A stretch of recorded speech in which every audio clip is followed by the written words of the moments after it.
It's good to have each and everybody here today. Chris. I'm going to ask Supervisor Mike Carter if he'll do the invocation. Supervisor Ronnie Mitchell if he'll do the pledge to the flag. Let's all stand, please. Thank you, Mr. Chairman. Great to see everybody here today and all the school board. Thank you all for showing up to our meeting. With the invocation, before I start today, I would like for everyone to remember during my invocation Dorothy Cundiff, Tommy's mother, who was a community leader here and a good friend of mine. We lost Charlie Buck Hunt, a former school board member, and also Mike Webb with the Callaway Fire Department. And with that, let us pray. Gracious and loving Lord, thank you for the seasons we can count on, find routine in, and that will never cease while the earth remains. And when we enter into autumn, when the cooler winds drift in and the days grow shorter, draw us closer to you. Let us feel your warm and loving presence. May we imagine ourselves in your arms, close to your heart, surrounded by your light, and find comfort in your consistency when the world around us seems to be constantly changing. Thank you for your loving kindness that engulfs us in your light that drives the darkness away. We praise you for being a God who loves us and takes care of us. We are grateful you are with us in all circumstances and seasons. Amen. Amen. Amen. I pledge Allegiance to the flag of the United States of America, to the republic for which it stands, one nation, under God, indivisible, with liberty and justice for all.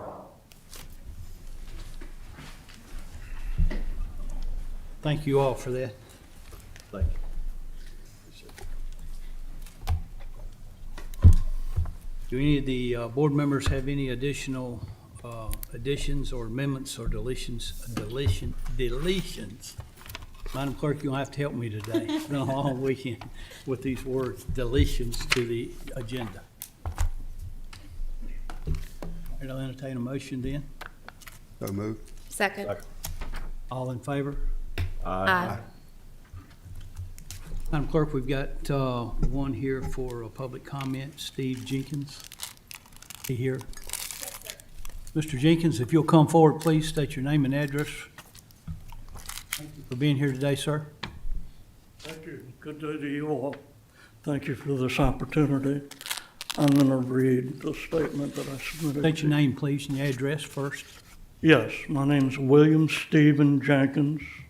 I live at 518 Briar Mountain Road, Post Office Rocky Mount, 24151.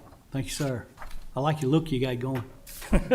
I have someone good to emulate.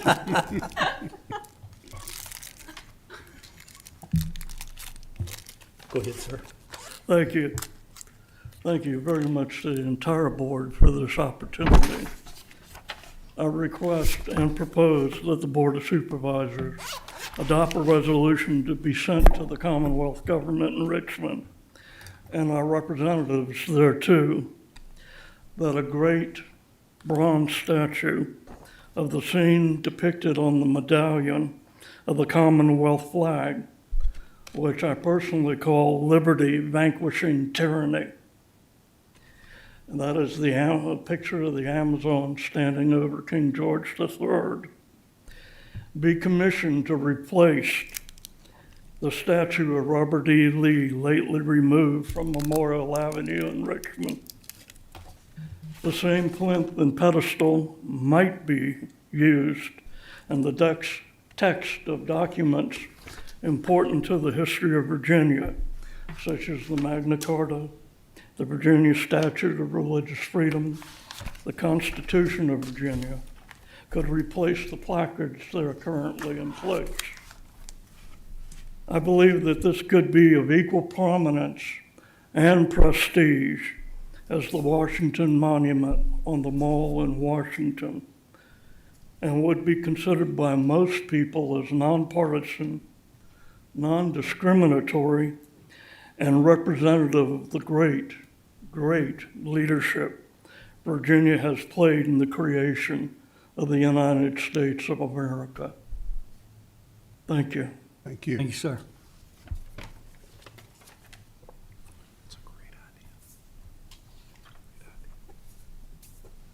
All right, on the consent agenda, we have any comments or any motions on this?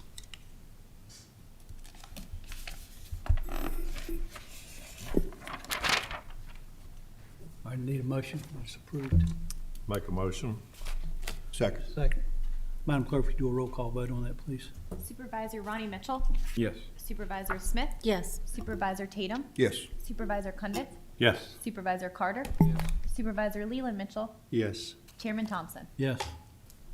I'd like to thank you for your attention there. It's good that we always be mindful of these consent agendas, that if there's any questions prior to the meeting, contact staff, and a lot of times they can get answered there, so thanks for that. We're running a couple minutes ahead. Mr. Cassell with VDOT, are you prepared? There he is. Maybe we can keep this going today. That's good. I'll do my best. Yes, sir. Good afternoon, Good to Chairman have Thompson, members of the board. Pleasure to be here to give you the VDOT road report. We'll start with activities from the previous 30 days. I'll call your attention to Route 854 Tom's Knob. That pipe replacement project is complete. We did some patching operations throughout the county for our 2022 paving schedule. Those items are complete now. You may have noticed some here recently last week on 220. And then Route 720 English Road, the concrete slab replacement is complete. Skip down to activities for the next 60 days. I'll pull you down to Route 788 Dry Hill. We're actually working on that project now, and we will have that wrapped up by Thursday or Friday of this week. Route 602 Fair Mountain Road, you may recall we had that one scheduled for earlier this year, then it looked like it was going to be December. We've since scheduled that for January 3rd, just to get us beyond the holidays. It'll have a road closure. Route 745 Dillon's Mill, we're just continuing to monitor that. We've got that in an environmental. I added one here to your list. It's Route 740 Algoma Road, near the intersection with 739 Gat Gate. We do not currently have all of our approvals in place for this, but we are looking to have a tentative road closure the week of December 8th. Skipping on down to page 2. You'll note Route 122 and 636, the roundabout project, it's open to traffic. It's substantially complete. We do have a little bit more work to clean up and I believe to install some lights, some overhead lights. I will note on that we continue to get inquiries about folks, especially with the larger truck and trailer combinations.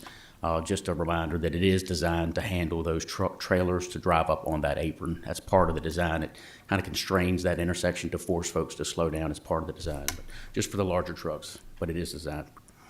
Let's see, completed safety studies. That's Route 122 Booker T. Washington Highway. We have now extended the 45 speed limit zone all the way to Westlake. So from Harmony School up Westlake is the addition. And let's see, a couple of items from last month. Mr. Mitchell, I believe you brought up Route 775 Iron Ridge Road, and we talked about doing some tree trimming. We have some pipe work to do in that place, so we're going to couple that together. So just to let you know, we're working on that. Route 1085 Commerce Road, we've been out and looked at that. It does have some washboarding. We think there's some base failure.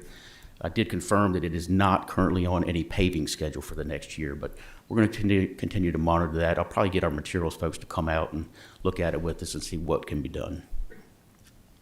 Let's see. Brick Church and Grassy Hill, we have another intersection site distance. We're going to work with the landowner because I believe that tree may be out just beyond the right of way to do some trimming to improve site distance there. And Grassy Hill, we continue to do some patching on that.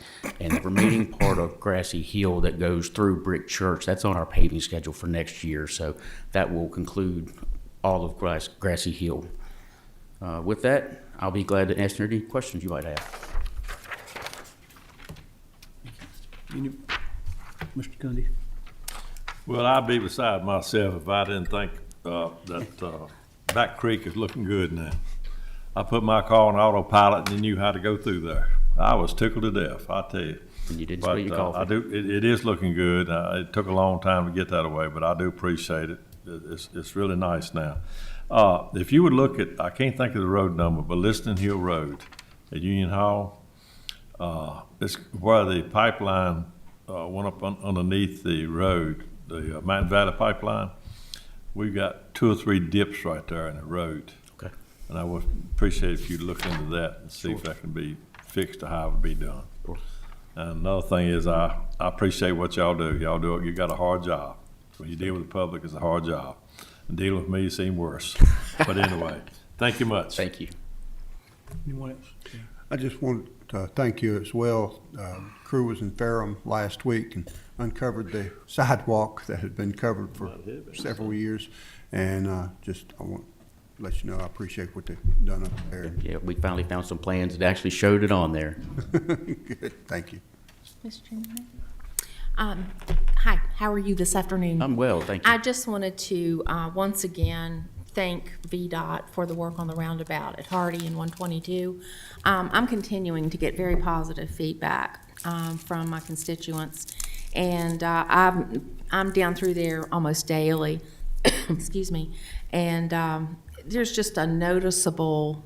And of course, you would I hope so and assume so, but a noticeable difference in traffic flow through there, and it's much more enhanced and safe. So thank you very much for that. Absolutely, yeah. And just as a side note, I've been in Norfolk the last 3 days for VACO conference and heard various reports relative to CTB and legislative objectives moving forward with respect to infrastructure monies coming and objectives relative to the CTB and secondary funding and areas that, where VDOT funding has just gradually depleted over the years. So it was really refreshing, and I just want to let you know that there was a lot of chatter about that and a lot of emphasis being placed on that with the localities. Excellent. Anyone? Just a comment. If you would, the Cowley guys, we just give them a pat on the back. They were out some late hours this weekend. We had a structure fire. They did some road closure for us. I think they were out with a school bus up off Adney's Gap. I know they're out late, at least Friday night. Yeah. If you could just make sure you let them know we appreciate what they're doing. Certainly will, thank you. Thank you. Anyone else? Brian, thanks for the job that you all are doing. I've got a lot of good comments about the roundabout at the Hardy Road, too. That's good to hear, thank you. Pretty cool. Thanks. Ryan Carter. You ready, buddy? Mr. Chairman, ready as I'm ever going to be. All right, man, I like to hear that. Let's see.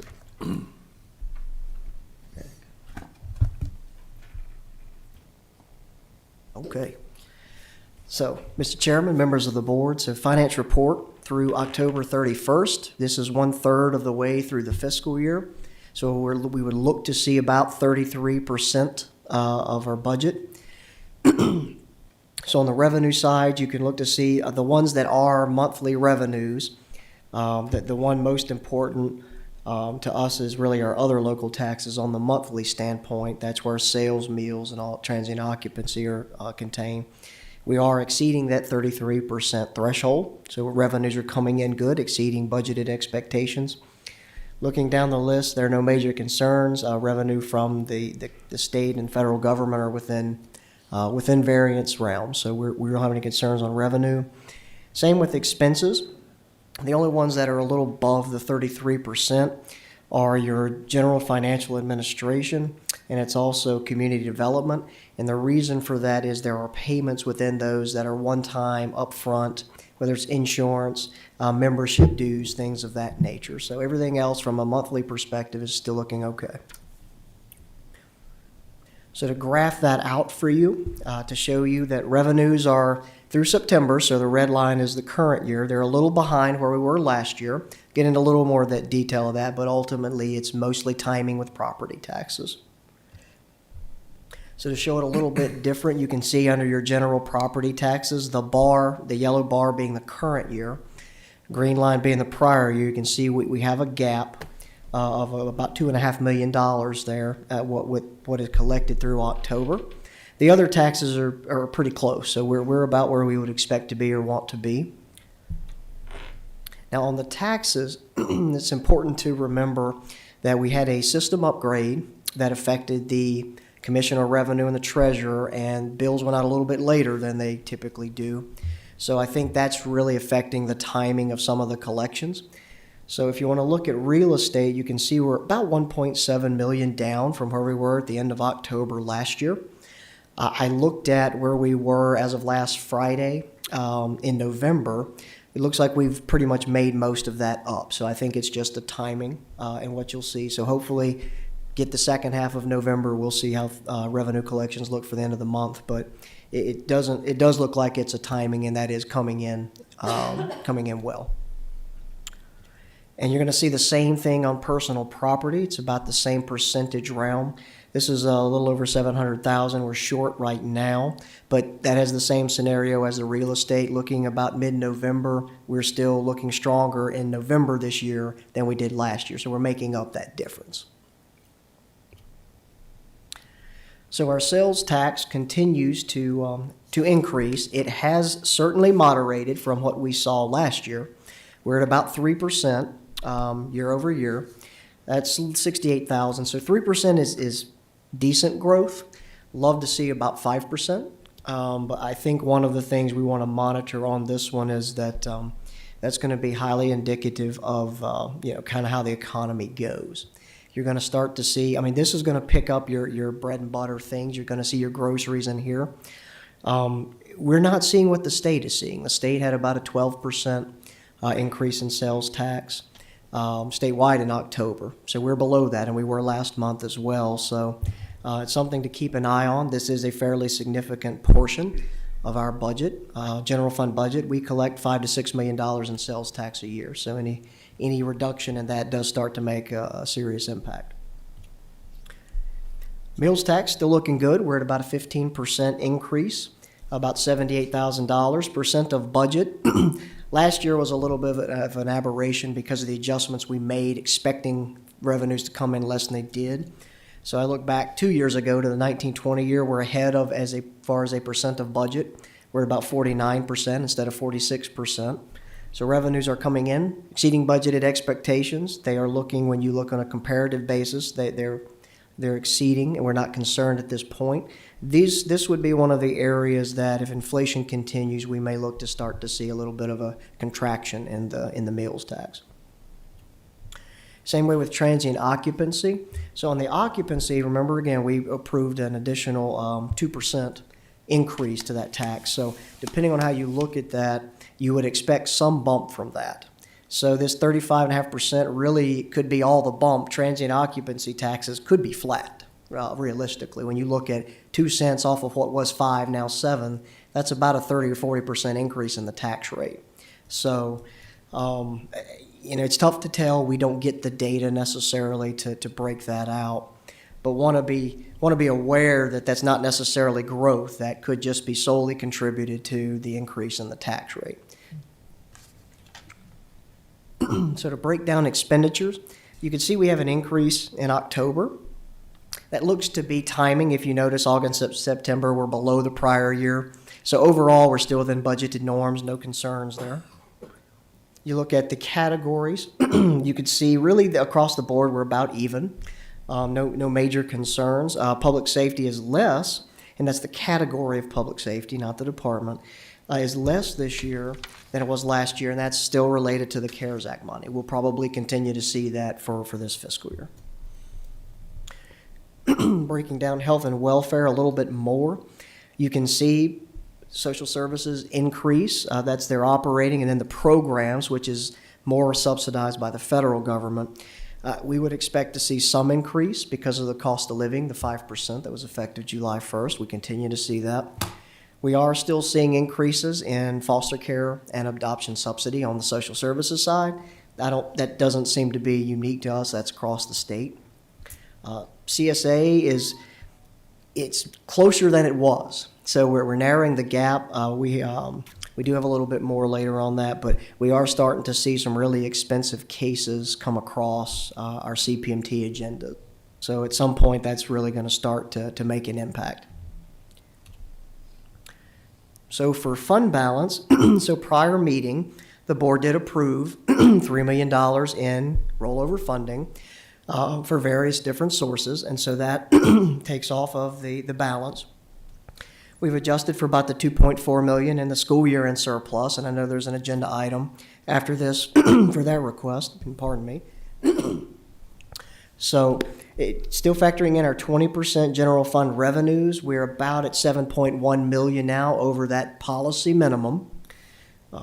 So anything that would come, and that's counting for the school surplus, so really, any decision today will not impact the $7.1 million number. Anything It else will that. not. It will not, because that's being backed out already. We're at 7.1 million, even if the entire 2.4 is allocated to the school system. Okay. Any future fund balance issues, then should we dedicate it for a particular purpose, would reduce this balance, capital or otherwise. So just a general economic update. As I mentioned, the state sales tax for October grew just over 12%. Instead of our local was 3%. So as we look at it, you can see we continue to see inflation. Inflation in October was 6.2%. And we keep hearing, well, inflation may be transitory. Well, I'm starting to seriously doubt that it's transitory. One of the things that does concern me about that is, I guess it's positive and a negative, possibly. So the president did sign the $1.2 trillion infrastructure bill yesterday. That has money for a lot of things in it. Does appear to be traditional infrastructure, so roads, bridges. There is a component of broadband in there, water, sewer infrastructure. It does not appear to have a local direct option similar to the ARPA money. So it appears it'll probably go to the states, and then they will figure out how to disperse it through, I imagine, competitive application programs for specific projects. So just signed yesterday. Staff is waiting on more information, and we'll certainly bring that to you when we look at possible funding streams on that. The concern on that is we already had inflation, and you just approved $1.2 trillion more dollars to inject into the economy. So with the supply chain crisis, in addition to the additional spending that governments across the country are going to be doing, there is a concern on increased inflation, and that's going to make the problem worse. So with that, I'll be happy to answer any questions. Anybody? Mr. Gundy? Back in the spring, I think it was, we pulled, I think, $266,000 out of fund balance for the high school, for the schools to do air conditioning, if I'm not mistaken. Has that money been put back, fund balance? So that money, you're correct, it was $266,000. That was pulled out. That was pulled out to move forward 2 projects at one time. That was approved by the board contingent upon being taken out of this year's allocation, was basically just moved up. So that has not been taken out yet because we haven't transferred the money to the school system. However, yes, that will be taken out and put back into fund balance. Yes, sir. All right. Well, the question is that if they do away with the sales tax on groceries, how's that going to affect us? It's tough to say. I don't even know what dollar impact. From a grocery tax standpoint, that's separate from sales tax. So there is no direct contribution to the localities. So it may affect us in a roundabout way, and they just reduce overall locality funding. But that's a concern to me, is if we reduce revenues, you still have the same expenses. So where do you balance the budget? And I hope it's not against the backs of localities. Yes. Thank you. Yes, sir. Brian, good afternoon. When do you expect that we'll have our audit completed? So the draft report will probably be in any time. By state law, it has to be presented to the board by December 31st. And so historically, and that will be the case this year, the audited financial results will be presented at the December board meeting. Thank you. Yes, ma'am. Go ahead. You sure? Go ahead. Hey, Brian. Yes, sir. As we're getting ready to move into budget season, I'm going to play the same tune here. We still have fire trucks on the road that are 30 years old. Mm-hmm. I want to make sure that we keep that fire truck rotation in the discussion as we move into budget. All right? Sure. I'd appreciate it. Yes, sir. Thank you. Mr. Mitchell? How is the inflation going to affect our budget? Do we have to make allowances for that, or might bring us up a little bit, please? Yes, sir. Ultimately, if it continues, it will. At this point, it's not from a macro perspective. I mean, the overall budget, it's not significant enough to cause us to make mid-year adjustments to the budget. But as we continue with increases in fuel, as we also look at increases in capital items, vehicles we're going to be purchasing, things of that nature, there probably will need to be at some point some budget adjustments. We're monitoring just to see in the overall budget. I mean, sometimes what happens with that, Mr. Mitchell, is you may have one line item that runs over, you're able to make it up in another line item. That's part of staff and then really as department heads to manage within their budget. But if it continues increasing at the inflationary pace that it is, it could be something where staff comes back with some adjustment to scale back, whether it's operations or expenses for a period of time within the fiscal year to adjust for that inflation. Ultimately, then that would be addressed and adjusted in our upcoming budget work sessions for the next fiscal year. Thank you. Yes, sir. Just for a matter of clarifications, the $226,000 has been paid back. Yes, sir. Yes, sir. It will be put back into fund balance. It's not been taken out of this and everything's Correct. square with everything. That's correct. Any more questions? Thank you, sir. Yes, sir.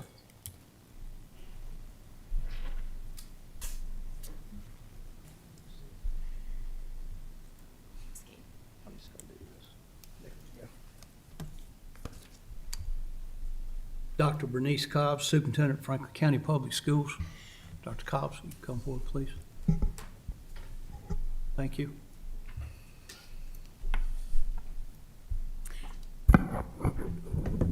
Good afternoon, Board of Supervisors. Good afternoon. Thank you. Thank you.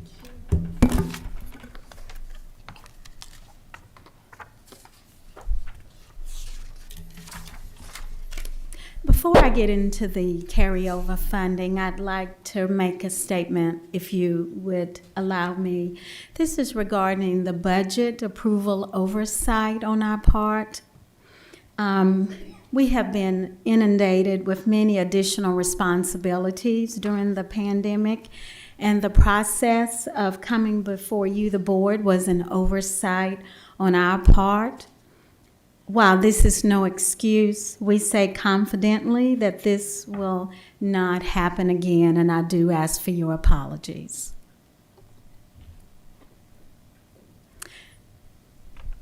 With that said, first, again, I'd like to thank you for having us today. I have several of the school board central or district office staff with me today, and I also have Mr. Worley, one of our school board members. So in case you ask a question and I don't have an answer, I brought the experts with me today to make sure we can answer your questions. Regarding our operating carryover appropriation request, today I'm going to present to you 3 recommendations for the carryover funding. I'm going to start with first, approximately, as Brian said, approximately there's $2.4 million. Today we are asking for approximately a little bit over 2.1 or a little bit over 2 million. Our first recommendation is we're requesting approximately 1.4 million.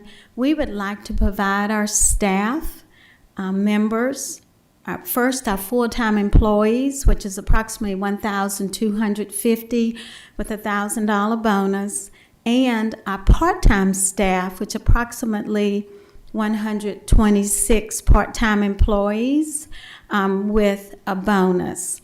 The cost for the full-time staff would be approximately 1.2, and the cost for the part-time staff would be approximately 63,000, which would be a total of 1.4 million.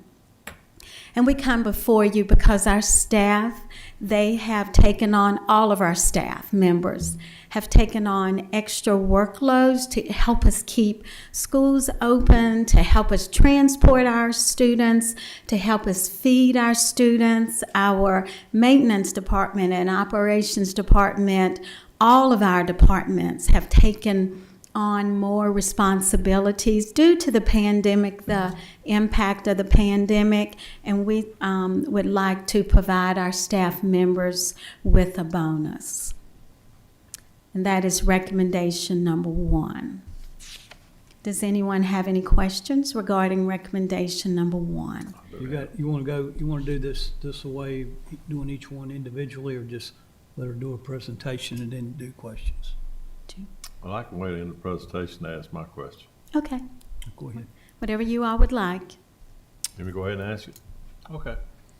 When we're talking about the full-time employees, that includes the bus drivers, everybody? Yes, sir, it does. Okay, now on the part-time, I know we've had issues before about the cafeteria workers. Now, they're gonna be considered part-time or full-time? I'm going to ask Mr., I'm going to turn around. Are they considered, I think it's full-time, right?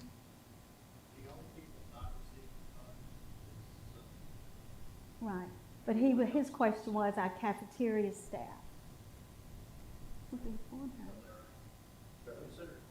Yeah, the cafeteria staff is considered part-time, Can I ask why? based on the number. They come in every day, they work every day. They do. And they got a schedule, so why are they still considered part-time? I think it's based on the number of hours that they work. Well, I'm gonna take up for them, so personally, I think they should get it, but anyway. Well, that is something that we can go back and consider. I'm not saying that we wouldn't consider that. Well, I would consider, if you don't mind, I would get you to reconsider about them being classified as part-time, because they come in every day, they have a job every Right. day, they do everything, so. Right. But anyway, I appreciate that comment. Okay. Thank you much. All right, thank Anyone you. else got any comments about the? Sure. Mr. Mitchell? How many cafeteria workers do you guys have? And that is a good question. And the reason I'm struggling answering the question, that is one of our hard-to-staff areas, which there's some shortage there, where, let's say, for example, in one cafeteria, you may have had 4, but now we're down to 2 because of the lack of applications. But so we have, approximately about 50. Okay, thank you. Mr. Chairman. Dr. Cobbs, good afternoon. Good afternoon. I would urge some caution about trying to subdivide your part-time employee pool and basically cherry picking out certain categorical Right. areas. That could from my perspective, that could Right. cause you issues of equity within that domain. But your part-time employees pretty much are defined, as you said, based Right. on hours, Right. benefit treatment, and so forth. So I would just urge some caution Right. there. Thank you. Anyone else got anything to do with the, right here? Go ahead, we say, Thank you. ma'am. Recommendation number 2 and 3 deals with renovating and putting in secure entrances in 2 of our schools. These 2 schools are the final schools where the secure entrances are warranted, and that would be Burnt Chimney Elementary School and Snow Creek Elementary School. And I'm presenting the priority list because these 2 renovation projects are at the top of the priority list and under priority number 1. So recommendation number 2, and I'll do these individually. The next recommendation is to complete the secure entrance at Snow Creek Elementary School, which would be at a cost of approximately $518,000. Snow Creek and Burnt Chimney were the last two schools because of the complexity of the task or of the renovations. What we know is if this is approved, we want to allow for the bid and be awarded by early 2022, and the construction can begin May 2022. And again, these are Snow Creek is one of the last remaining schools. As for the cost, the engineering for this project was updated as of November the 4th. What I'd like to show you now is, this is the existing floor plan for Snow Creek Elementary School. And as you enter the building, to your right, there would be 2 classrooms, and you would have to walk across the hallway in order to get to the office. The renovation would include, you can see the office area, guidance, nurses area would be moved to where those 2 existing classrooms are. I'm going to go back so you can see the 2 existing classrooms, and where, with the renovation, moving the office to where the 2 existing classrooms are would make the school more secure, and the parents would, or families, or whomever is coming to the school, would interact with the office staff before being allowed to enter into the actual school building.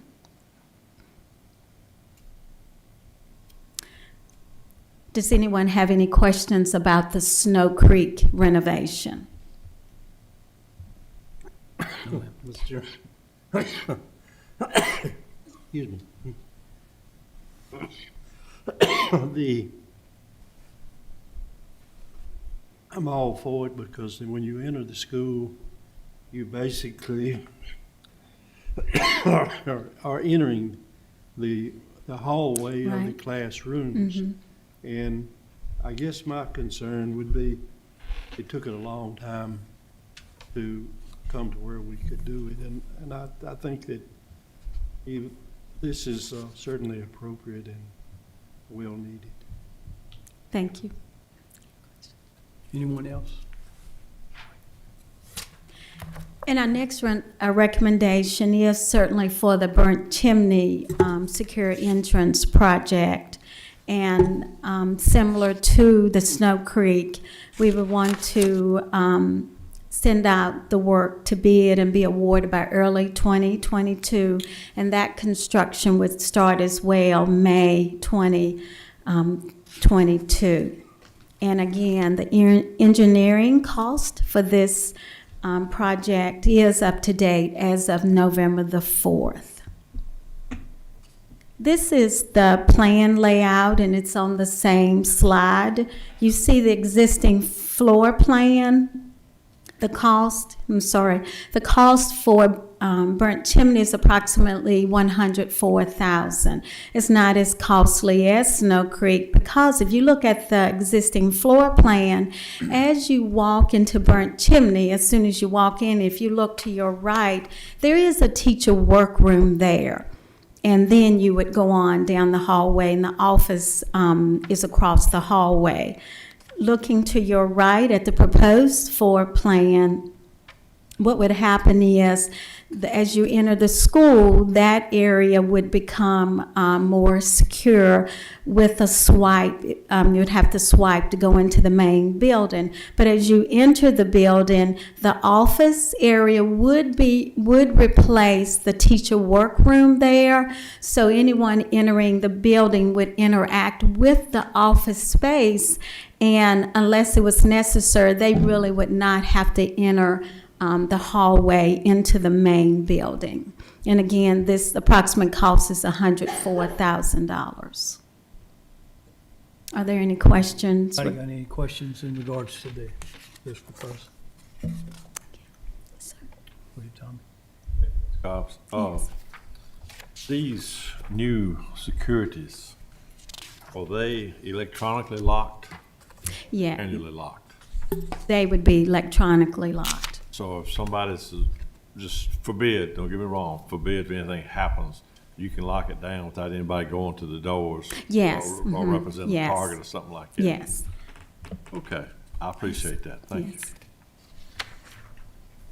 And one more question. Yes, sir. Snow Creek is already secure. You have to buzz the office before they open the doors. Yes. Do Mhm.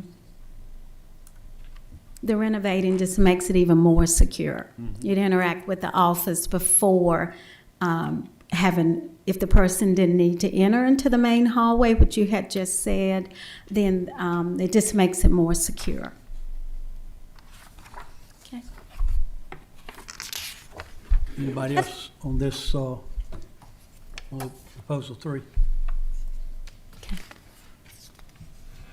I'd just like to take a little time to give the board an update with the HVAC project. As you all know, back in September, the governor did allot funding to go towards HVAC projects in schools.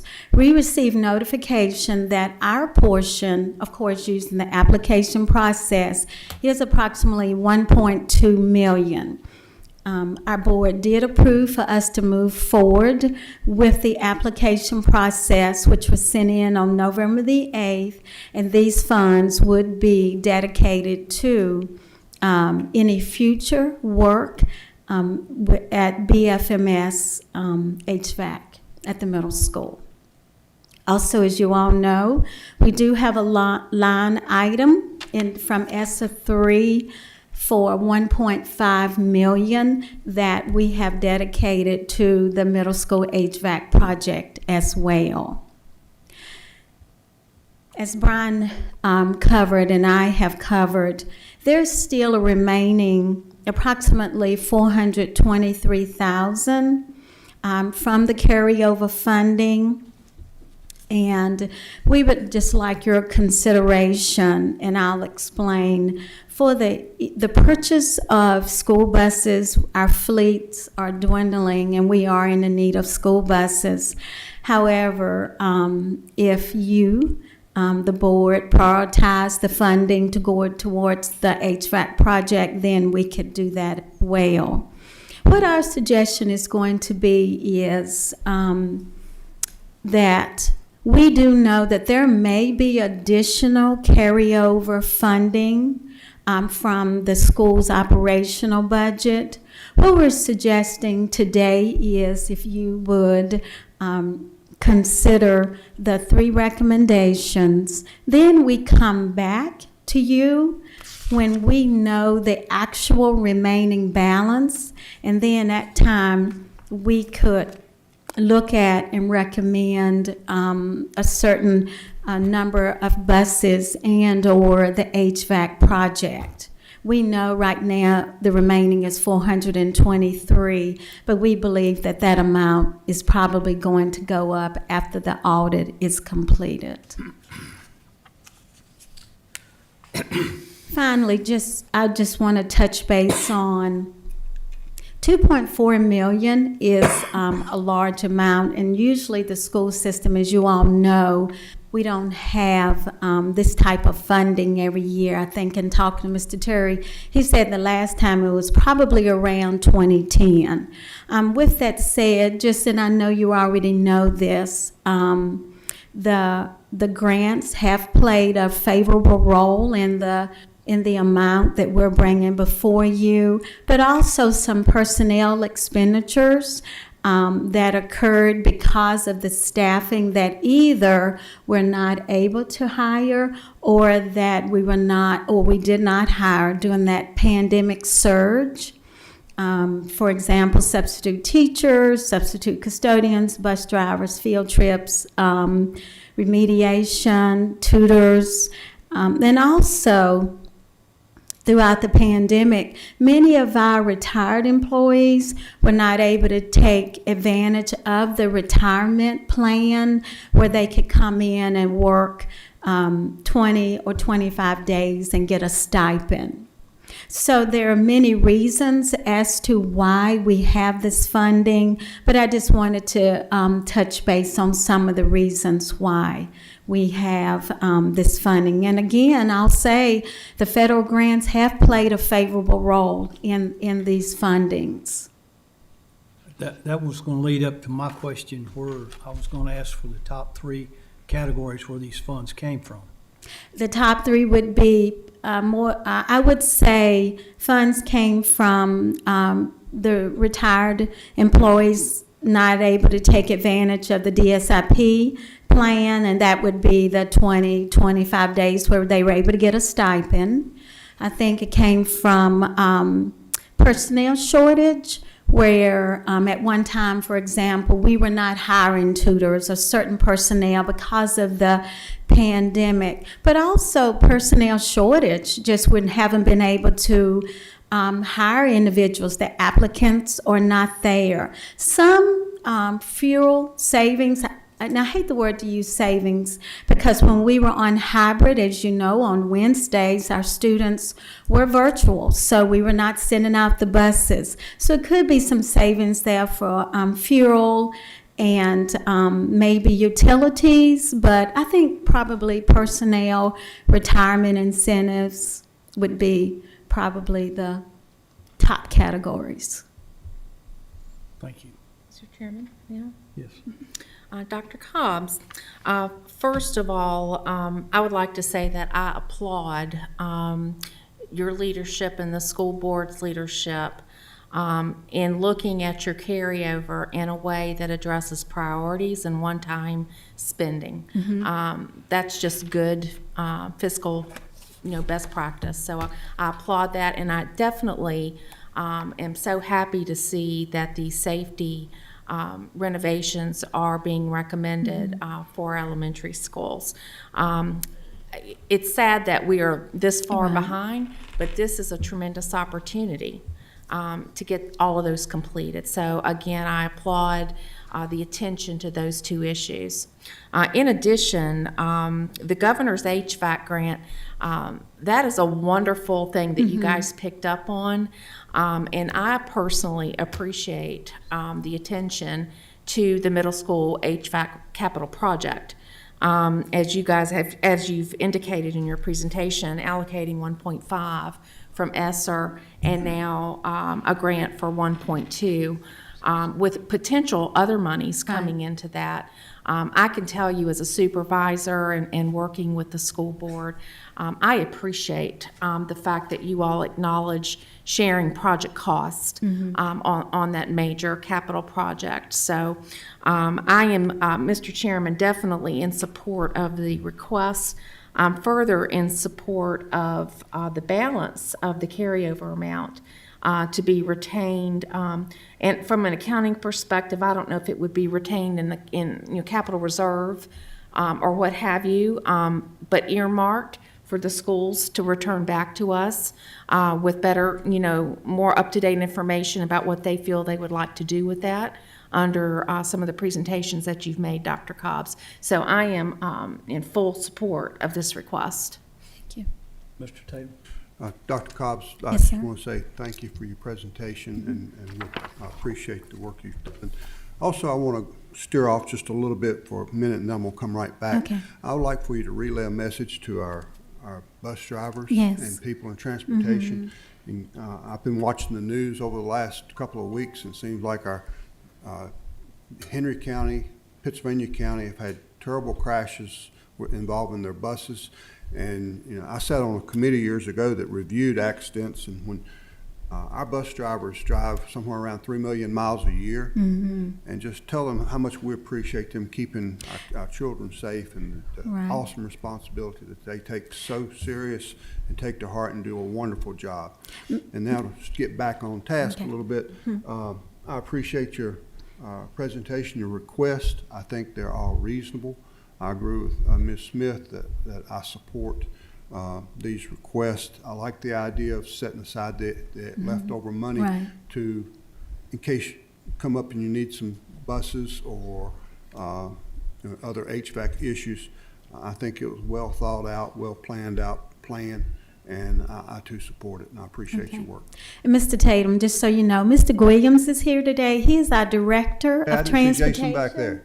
And There you I go. just his work, and I just want to say all of our staff and their due diligence to help us, but our bus drivers, our cafeteria staff, our custodians, they're just, and everyone just going above and beyond. But thank you for recognizing our bus drivers. With full disclosure, I have to say that my wife did retire from driving a school bus. Right. We just wonderful recognize all of our staff, and it's really what we're trying to do today. But thank you.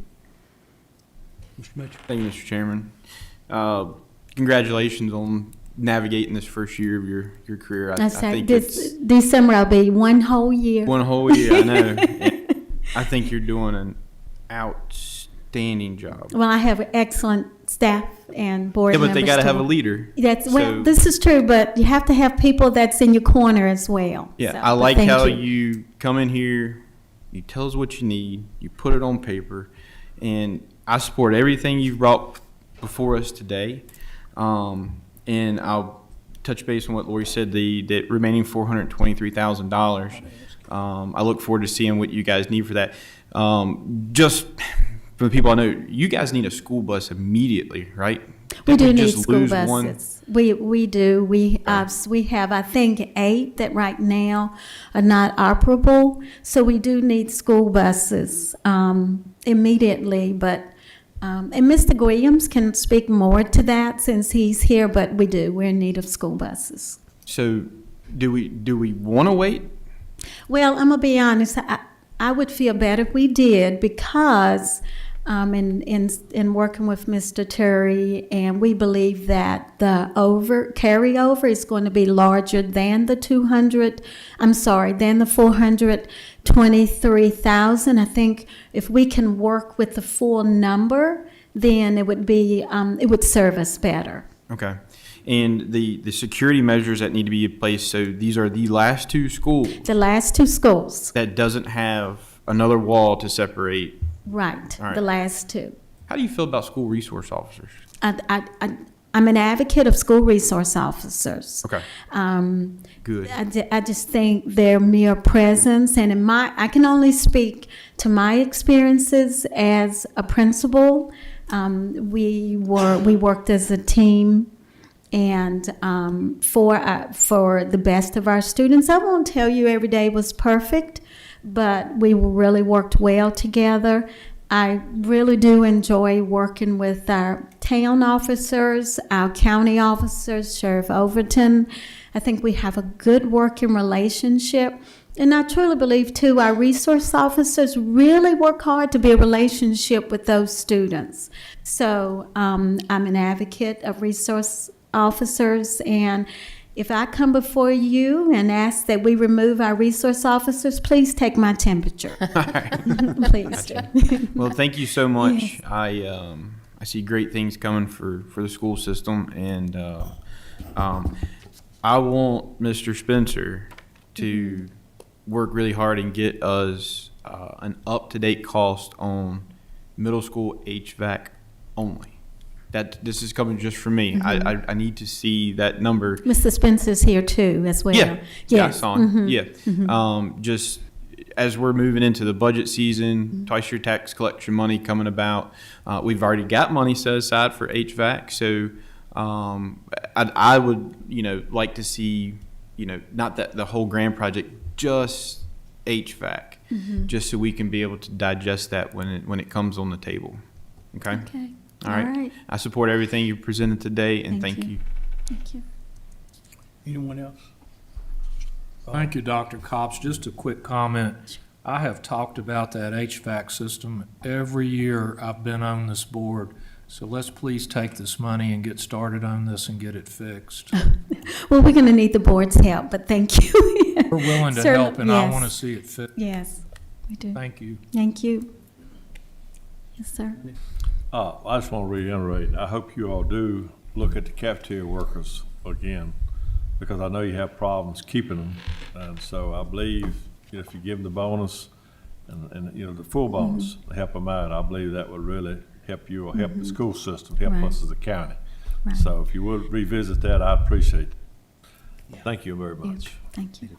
Mr. Mitchell, Leland Mitchell, you have any thing to say? No, I'm good. All Mr. right, I Chairman, will, I'm sorry, may I Go make one ahead. additional comment? yes, ma'am. Thank you. Dr. Cobbs, I want to reiterate what Mr. Mitchell said regarding the HVAC project. You know, we've been in a wonderful position in working on our 2-on-2 teams with the school board members, and we've had this discussion, you know, just within the confines of those meetings. But, you know, getting an RFP out on the street, and you working with Mr. Whitlow and looking at timing and looking at, you know, how we would fund when the right time for all of that is. But I would encourage you and Mr. Whitlow specifically to have the conversation about a specific RFP on that project so that we can, I agree with Mr. Carter and Mr. Mitchell, we need to get that moving. Thank Anyone you. else? All right, Dr. Cobbs, I'm going to put my 2 cents in now. Okay, yes, sir. I'm very encouraged today that you answered my questions and not a staff member tell me to look it up on the computer. Yes, sir. And so that right there is a huge change on my part. For that, I thank you. You're welcome. I support your proposals today for the schools. I'm going to ask staff, county staff, I don't want to see the schools' bonuses exceed or be greater than the county's bonuses. Okay. To our county employees, I want to keep it fair and equitable.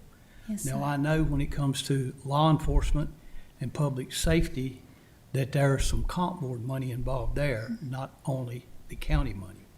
And so we can take those out of the equation and that it's all equal there. I too want to see and agree with what everybody else is saying.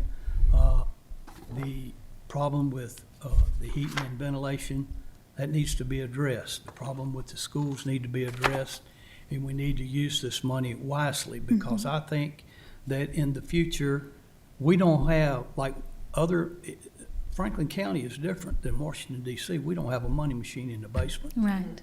I mean, shoot, we don't even have a basement here. Right. And we've got to be careful with how we spend the taxpayers' money. Yes, sir. And that's my biggest thing is I want to make sure that these bonuses, and then I know that might put a wrench out here in the rest of you to think about, but I don't want to see the money get away from. I want to see everybody treated fairly and equitably. Yes, sir. And so that's my 2 cents as well. So I'll ask staff. Mr. Chairman, if I may, and to answer your question regarding bonuses, I understand, and it is $1,000 per full-time employee, and of course, that's what this board approved for county employees. Beyond that was what was approved for our first-line fire EMS law enforcement. The money that was appropriated last month for our part-time employees was $250 per part-time employee. And I think the school's proposal before you for the 126, I believe, Right, what the 500, yes, those sir. part-time school employees was $500. And of course, I don't have that calculation with me now. Mr. Carter's probably maybe doing some fuzzy math there, looking at that of if there was, whether it was a 500 for county part-time employee or 250 for school. Because as it is now, it's 250 for county and 500 for school. And so, Mr. Carter, I don't know if you have anything to add to our chairman's question and inquiry. And of course, we can always bring this back to our board beyond the school board's request as well in terms of any additional funding that may be needed. Yes, sir. So you're correct, Mr. Whitlow. It was $250 for all county part-time employees. We estimated that at about $50,000. So if we go to 500, I would say it would cost, and that's regular part-time, not seasonal, not temporary. Maybe clarify that. But regular part-time work at consistent schedules, $250. So if we go to 500, we're probably we need an extra $50,000. And Mr. Carter, not necessarily to go down a specific trail and so forth of that. So again, it was 50,000 for the 250, and then of course the math, another 50,000 if that would be needed. Correct, if we wanted to even them and bring the part-time up to 500. Well, let me ask another question to Dr. Cobbs. Your part-time, is your bus drivers part-time? Are they full-time? They're full-time. Bus drivers are full-time. Okay, and so your part-time is just going to be your cafeteria workers? No, we have tutors, we have some part-time custodians, maybe.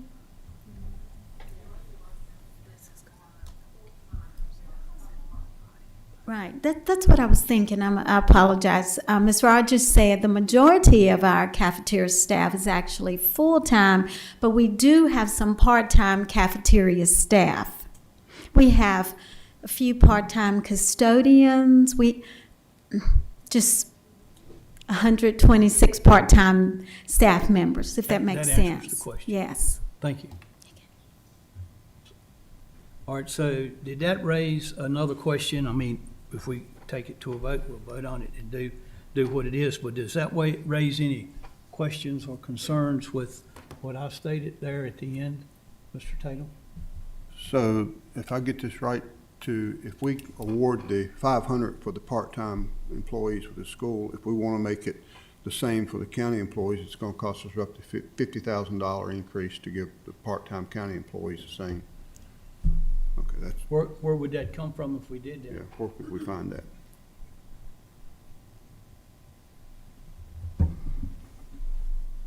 We could look at board contingency. I don't have that balance off the top of my head. School's gonna have some money left over, we can get it there. Wasn't going to offer that. They sound like they were going to have a lot left over, yeah. Sure does. Yeah, board contingency, we could go to fund balance out of that 7.1 million. We did have 192,000 that we put in capital reserve from last month's appropriation. It could also come out of there, would probably be the top three pots of money, I would say, off the top of my head. Thank you, sir. Yes, sir. All right, I'll entertain a motion. Mr. Tatum. Chairman, I make a motion that the Board of Supervisors approve the carryover request in the amount of $1,413,445 for school employee bonuses, and to approve the $623,040 for the school security entrance capital projects. Second. Mr. Mitchell had seconded. That's good. As long as it gets approved, I don't care. I apologize. All right, that's cool, whatever. Let's do a roll call vote on that. Supervisor Smith, Yes. Supervisor Tatum, Yes. Supervisor Cundiff, Yes. Supervisor Carter, Yes. Supervisor Leland Mitchell, Yes. Supervisor Ronnie Mitchell, Yes. Chairman Thompson. Yes. Thank you, ma'am. Thank you all. Thank you, Dr. Cobbs.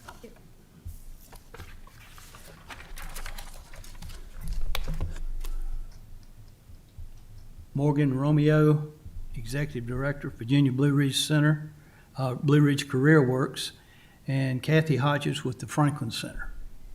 Will they come forward, please? Alrighty.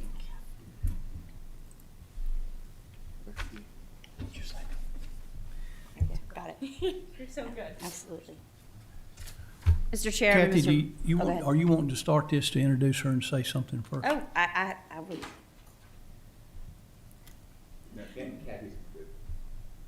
I'm going to follow Morgan, but this is Morgan That's Romeo. fine. That's fine. That's all right. Just trying to keep, go ahead. Sorry.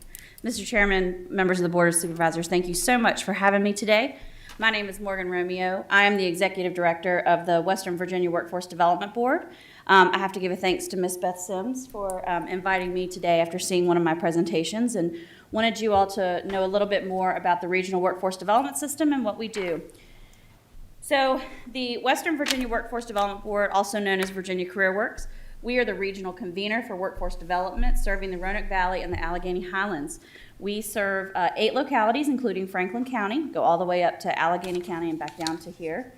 And the majority of our funding comes from the U.S. Department of Labor, as well as some from the state and the local discretionary grants. The majority of our funding, though, comes from the Workforce Innovation and Opportunity Act of 2014. The legislation has been around for quite some time, since the 1950s, but has changed names depending on who's in Congress or the administration at that point. So most of our funding comes from there.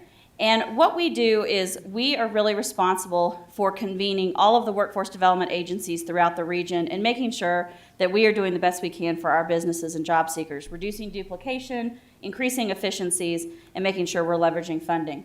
So our partners in the workforce system include a number of partners, including economic development, state agencies, the Virginia Employment Commission, Department for Aging and Rehab Services, Social Services, Adult Education, and of course the Franklin Center is one of our many partners as well. We have two main customers, businesses and job seekers, with businesses being the primary customer. We're all about trying to help our target growth industries such as manufacturing, healthcare, technology, construction, fill their workforce needs by training job seekers and making sure they have a skilled workforce that meets current and future job demand.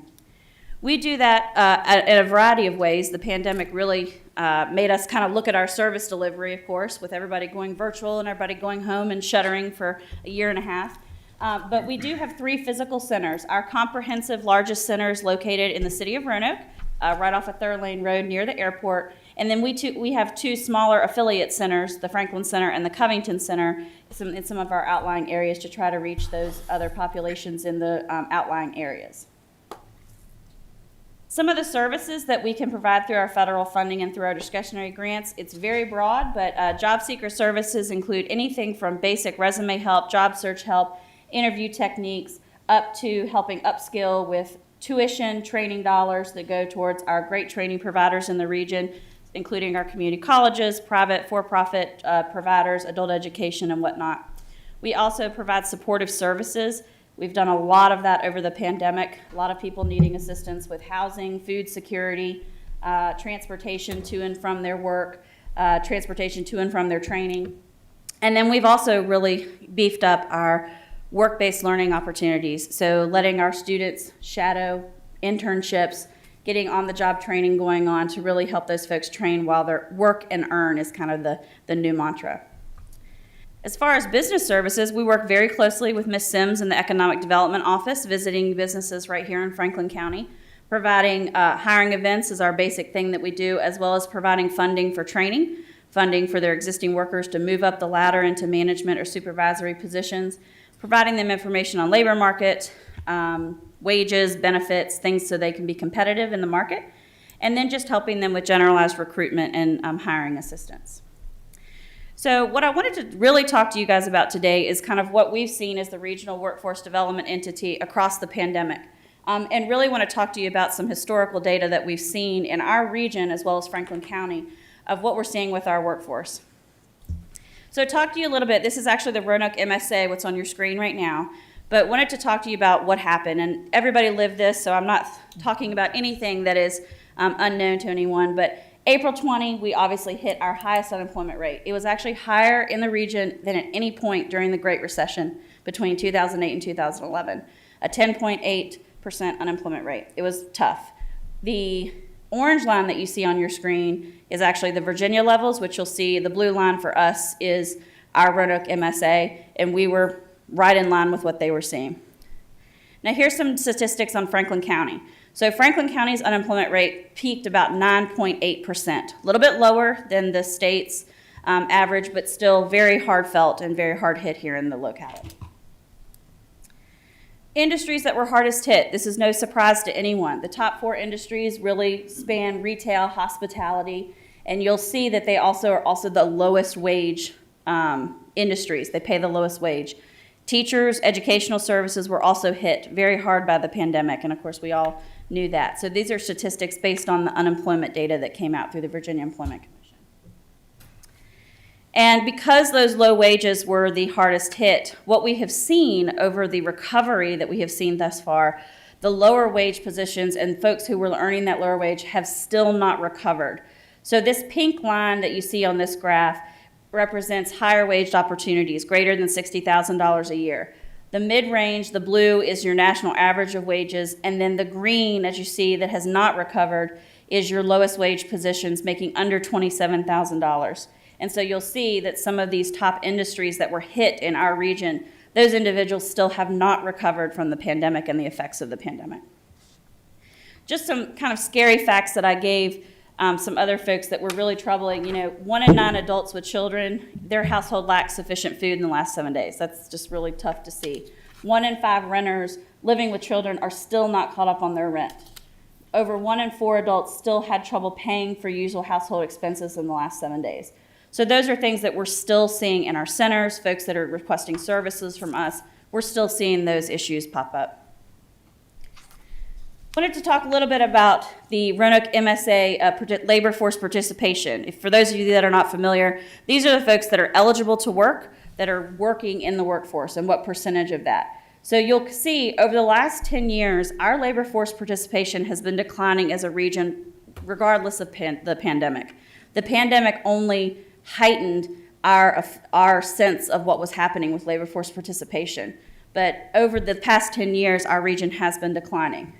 The same thing with Franklin County. You guys have peaked a little bit, but you actually are lower than the regional average of labor force participation. Right now, you're sitting at about 55.5% of labor force participation of eligible workers in Franklin County that are actually working. So that's definitely lower than the state average, our regional average, and the national average. And there's a number of things that contribute to that. Let's talk about demographics and population change. So it is no secret that our region has an aging population, and these numbers definitely make it a little bit more apparent. This is the Roanoke MSA for the last 10 years population change. So you can see the largest group of increase was 55 to 75 plus years old. That we've known it, but the data is now very much showing that we have an aging population. We did have a slight growth of 25 to 34-year-olds, 3,700 folks. And here's the data for Franklin County. You guys have a similar pattern, a very, very slight growth of 25 to 34-year-olds, 99 people. But the majority of your population increase came from 55 plus. And that's where your residents are kind of sitting at for age. So that, coupled with the pandemic, made us feel the unemployment and the labor force participation and just general lack of workers. The other thing that we're seeing is who's leaving the workforce regardless of aging population. You guys have seen the last jobs report that came out. There were 194,000 new jobs. The administration said that's not as fast as we want to be growing. And the really bad thing was it was all men that gained those jobs. 300,000 women left the workforce in September of 2021, and that has continued into October's job report. Really what we're seeing, childcare is a huge, huge factor for why women are leaving the workforce, and the school systems with some of the exposure protocols and COVID sicknesses, they're seeing that women are taking on that role. Declines in our unemployment too. You guys know that our unemployment rate has been declining from the 9% that you all saw and the 10% in the region. But folks leaving the workforce also affect that unemployment rate. So the more people we have that leave the workforce, the lower our unemployment rate is going to be as well. Not significantly, but it does affect that rate. And we are still seeing folks that are scared to go back to work because of COVID. It's just a fact. Lots of folks are still trying to claim unemployment. Lots of folks are finding reasons to stay out of the workforce, and so that's what we're seeing as well. The real thing that's happening that we're seeing on the business side that's kind of coupling with what we're seeing on the job seeker side is that businesses are starting to advertise their jobs more. During the pandemic, everything shut down. We know that the administration shut us down. Things have slowly started to recover, but the light blue line you see on these quarter 2 and quarter 3 of 2021 is a comparison in 2020. So you'll see there's a lot less jobs being posted in 2020, obviously, because we were, going through the pandemic. So we have all these jobs that are being posted now with not a lot of people. It is the perfect storm. You guys hear about the housing market. There's a seller's market and a buyer's market, right? It's a job seeker's market right now. They have all of the employment opportunities at their disposal, and they can choose and be as picky as they want because they'll go next door and find the next opportunity if the one in front of them doesn't work out. So I'd like to talk a little bit now that we've been in the doomsday here. Let's talk about how we recover and what things we're seeing and what best practices we've seen and what the workforce system, the regional workforce system, is doing to really help these things. So as of October 18th, we had 10,000 job postings. This is great because we know we have a lot of jobs. These are the top occupations that we're hiring for the occupations that were posted. Obviously, registered nurse is top of the line. We still have a healthcare need in our region. It's always going to be there. That was actually the #1 occupation prior to the pandemic too, so not surprised. But you'll see in some of the 2 through 10 of the occupations, retail is starting to come back. There's starting to be some retail, hospitality, tourism occupations that are being posted. And here's what we're seeing from our job seekers. Here is what they're demanding for jobs at this point. Potential employees want flexibility. They want remote work options. They want hybrid work options. They want the ability that if their child is exposed to COVID, they have to be out of school until, a COVID test comes back or whatever the protocol is. They want their employer to understand that and be able to be flexible with them. They want an increased focus on diversity, equity, inclusion. That's a big topic these days. It also includes mental health and wellness for employees. They want to see that their employers taking steps to address their mental health, address their well-being, and really providing that work-life balance. Fair pay and benefits, and I put that fair in italics because I think it all depends on the situation. Here's an example I gave to some folks that was really eye-opening. If you pay $11 an hour, everybody thinks that's a great salary, whatnot. $11 an hour is about $22,800 a year as annual salary. Take out 25% of that off the top for taxes. It's about $5,700. Your total you're left with is about $1,400 a month. That's it to survive. If you're a single person with some roommates, you're probably doing all right. You probably have money to go out, see a concert at the Harvester, you're doing just fine. If you have kids and you have to start talking about taking out health care from your paycheck, you have to pay for childcare, you're not left with anything. It's tough. And so when I say fair pay, I mean, they want people to look at their situation, look what they have to do, and analyze that to make sure that it's appropriate for families with needs and children and things like that. They're also looking for extra paid time off, just a fact of the matter. They want those vacation days for that work-life balance. And they want good location. That's why the Roanoke region has had such a great opportunity for talent attraction, the livability, the outdoors. They want that lifestyle outside of work, and that's why we have a really good piece to attract those workers. Some of the things that the workforce system is doing to help with this, tons of hiring events happening. We are starting to see attendance pick back up at those. We're doing a lot of customized training with some of our businesses, so really going in, saying what's your need, working with the community college system of our private providers to really make sure that training is provided to those needs. We have a huge initiative that goes on with Career Quest. We work directly with the school systems on that. We bus every 7th grader into the Salem Civic Center where they get a hands-on opportunity to meet with businesses, including businesses in Franklin County, really to show them what career opportunities are available. 7th graders have no clue what businesses are here or what career opportunities are here. And so the schools have been extremely supportive of that event. In fact, they're asking us to do 2 this year, 7th and 8th. So 8,000 students. Please say a prayer for me that I don't lose all my hair. Again, looking at work-based learning, really connecting business tours, connecting students with that, making employer recruitment tools, helping employers know that recruitment is now marketing. You have to market your company. You have to be really shiny and pretty and make sure folks know what you're offering. And here's some of the best practices that I really typically share with employers. So looking at explore the remote hybrid, we know that a manufacturing environment is very hard to accommodate a remote work. It's just very hard.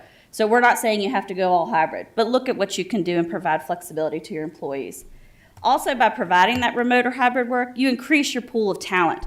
And that's one thing that I think we've tried to do here in Franklin County is the pool of talent. I mean, really, your labor shed includes Henry County, Pittsylvania County, Floyd County, Roanoke County. It's a huge labor shed that needs to be focused on to bring those employees into Franklin County. Flexibility, again, focus on those well-being and mental health. And the biggest thing with fair and better pay, reviewing job descriptions. There are so many employers that have a job description and say, this is what I'm recruiting for.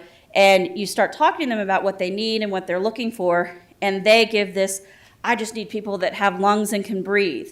And then you look at the requirements and it's 10 years of experience and a college degree. And they say, oh, we don't really need that. And it's, well, why is it on your job description? Because in those automated systems, you're kicking out everybody who doesn't have those skills. And so analyzing and reviewing those job descriptions is key for employers to really make sure they're not screening out and limiting their pool of talent. So I would be happy to answer any questions that you guys have, but I look forward to continuing to work with Franklin County. We work very closely with the Roanoke Regional Partnership and really trying to develop some good practices for talent retention, development, and attraction. And, just happy to answer any questions, and thank you guys so much for having me. I have a comment. Absolutely. That was outstanding. That was a great presentation. The statistics there, basically from, I think it was 55 to 75 is our biggest growth. Well, we would call those people our more wiser people. Yes. Seasoned. So with them being the more wiser population, how do we get the younger population to see what the wiser population sees in Franklin County? Yeah, that's a great question. I think that, again, when you start talking about, there's really actually a term for them, boomerangs. That has become a huge target for this region. And boomerangs are folks who are within the ages of 25 to 35, sometimes pushing 40, that have a little bit of experience somewhere else, whether it's Washington, D.C., New York City, Atlanta. Maybe they were from here, but you know that they're in the prime of their life where they're like, I'm tired of the rat race. I'm tired of this. I want somewhere that has a low cost of living, great outdoors, somewhere I can raise my family that has good schools. You're looking at this region. And so I think what the Roanoke Regional Partnership is trying to do, in tandem with us, is show folks that the Franklin County and the region 10 years ago is not the same as it is today. We have so many more opportunities. And we've just found that getting in front of the kids, like with Career Quest, getting in front of college students and telling them, you need to come here, is what's getting it. It's just getting in front of those kids and increasing that awareness. Okay. Boomerang. I've been called a lot of things. I've never been called a boomerang. Boomerang, yep. Anyone else? Mr. Cundy? Oh, don't you think a lot of this contributes to the unemployment situation where the government's giving people extra money not to work? Don't you think that has a big factor in our job market right now today? It does. We definitely, during the pandemic, when there's, the $300 extra payment, the $600 extra payment, the whatever extra payment people can get, the traffic in our centers and our job seeker, it was low. There was no one that was really needing to look for work. The Unemployment Commission waived the job search requirement. So yes, I do think that you can't underestimate that would be a factor, but I would say that what we expected to happen when those payments ended is we expected a flood. We didn't get it. So that signaled to me that it might not have just been the money, because the money ended. It ended September 1st. They weren't paid anymore.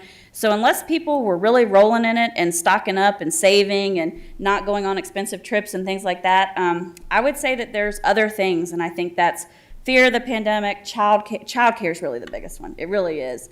There was a lack of child care providers here to begin with, and then a lot of them closed during the pandemic because no one was using them. So it's just it is a factor, but there were other things associated as well. Well, what about the requirement of the government to have vaccination? Isn't that affecting a lot of the job market too? We haven't seen that yet, obviously, because the requirement, I think, goes in place December. Is that right? December, and then some of them January, I think.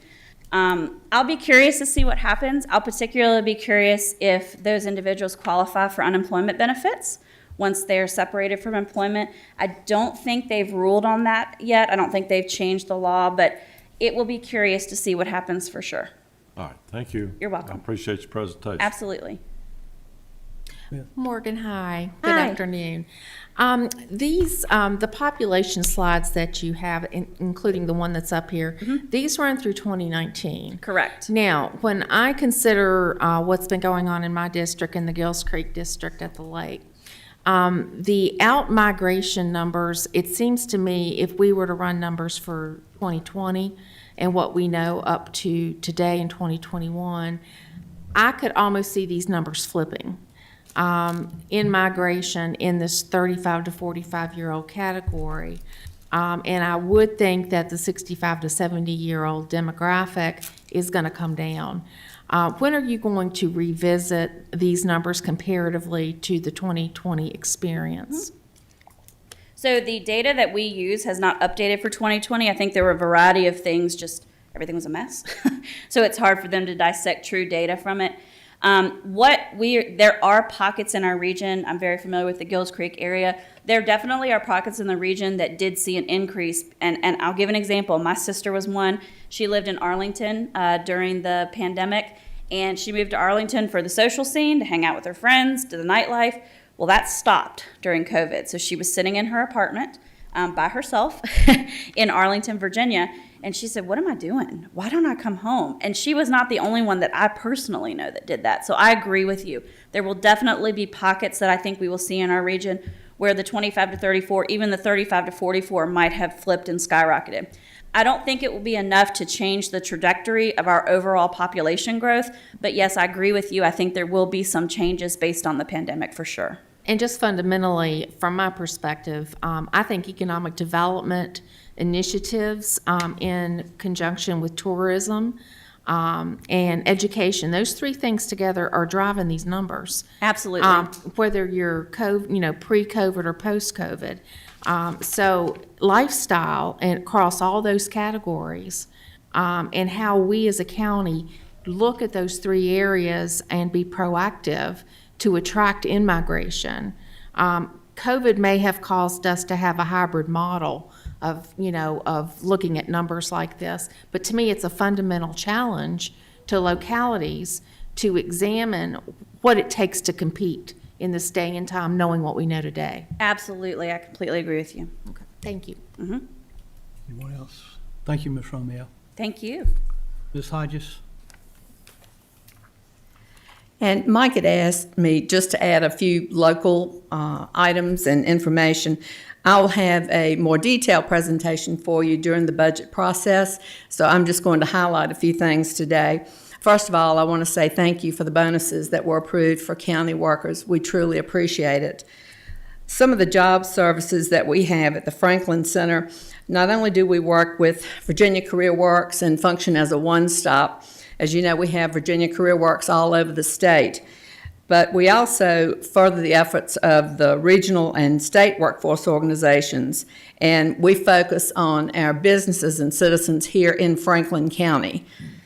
We prepare weekly local job listings that are uploaded to our website, and we do that free of charge. They're changed every Friday.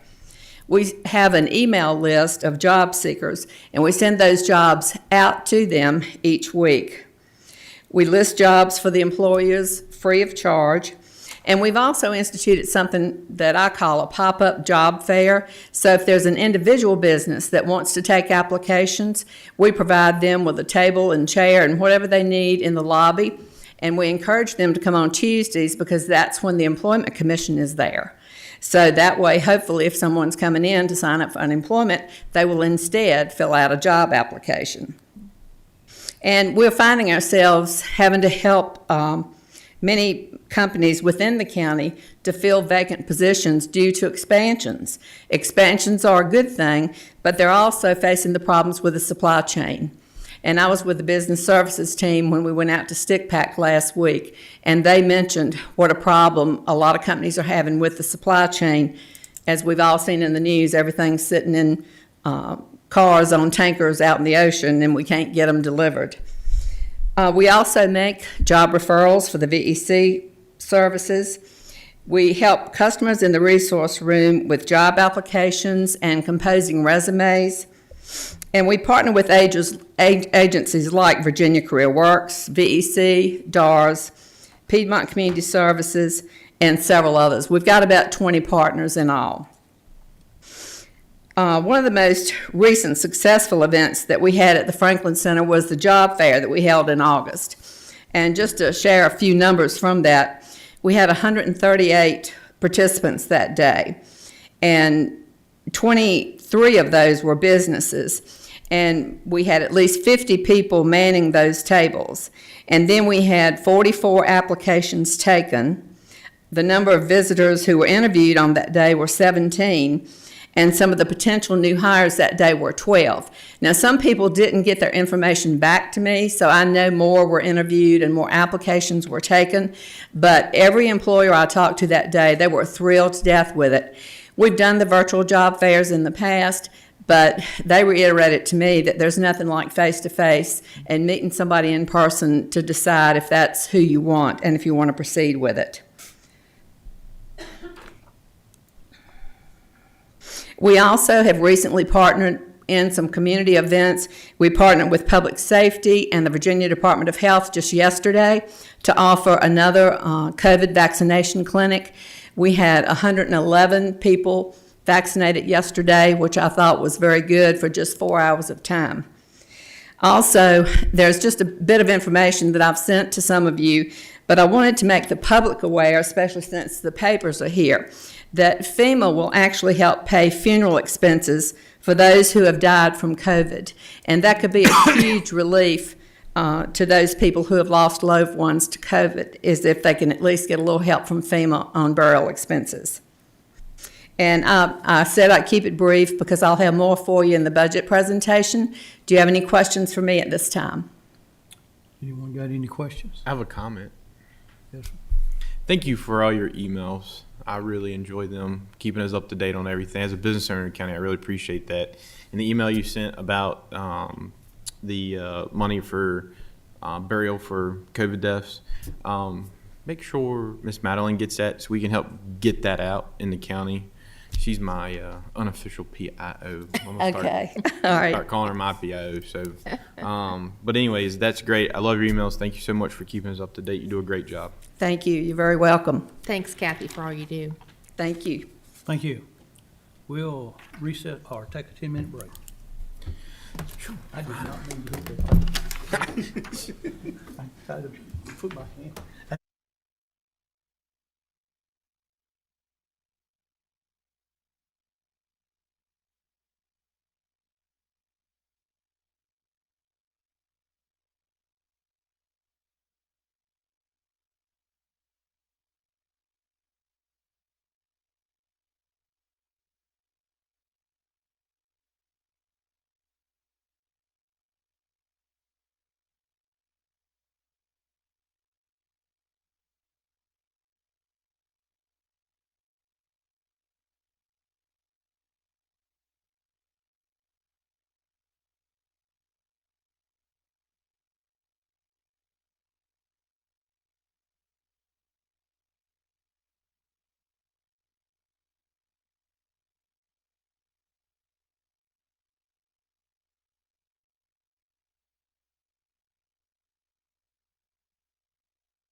back there wouldn't give me a break, and that's what was going on.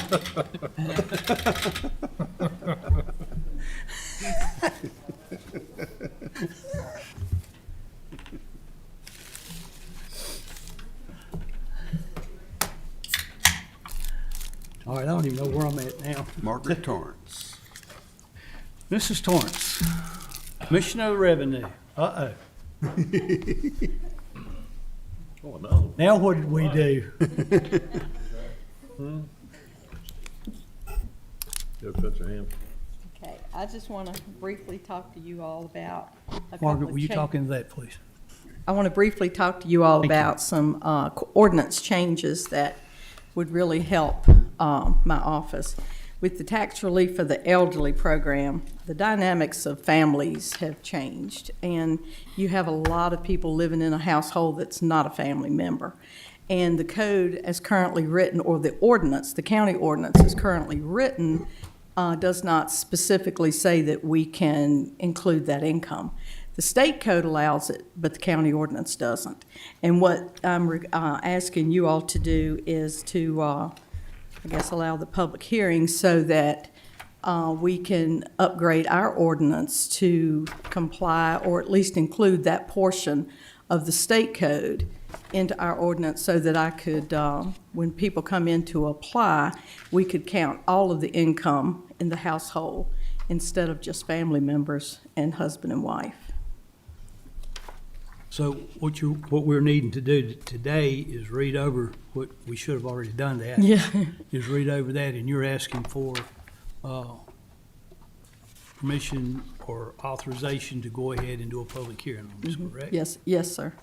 All right, has anybody got any questions of Ms. Torrance in regards to the document that she's put in our Friday, Mr. Chairman. in the book, not the Friday package, in the book?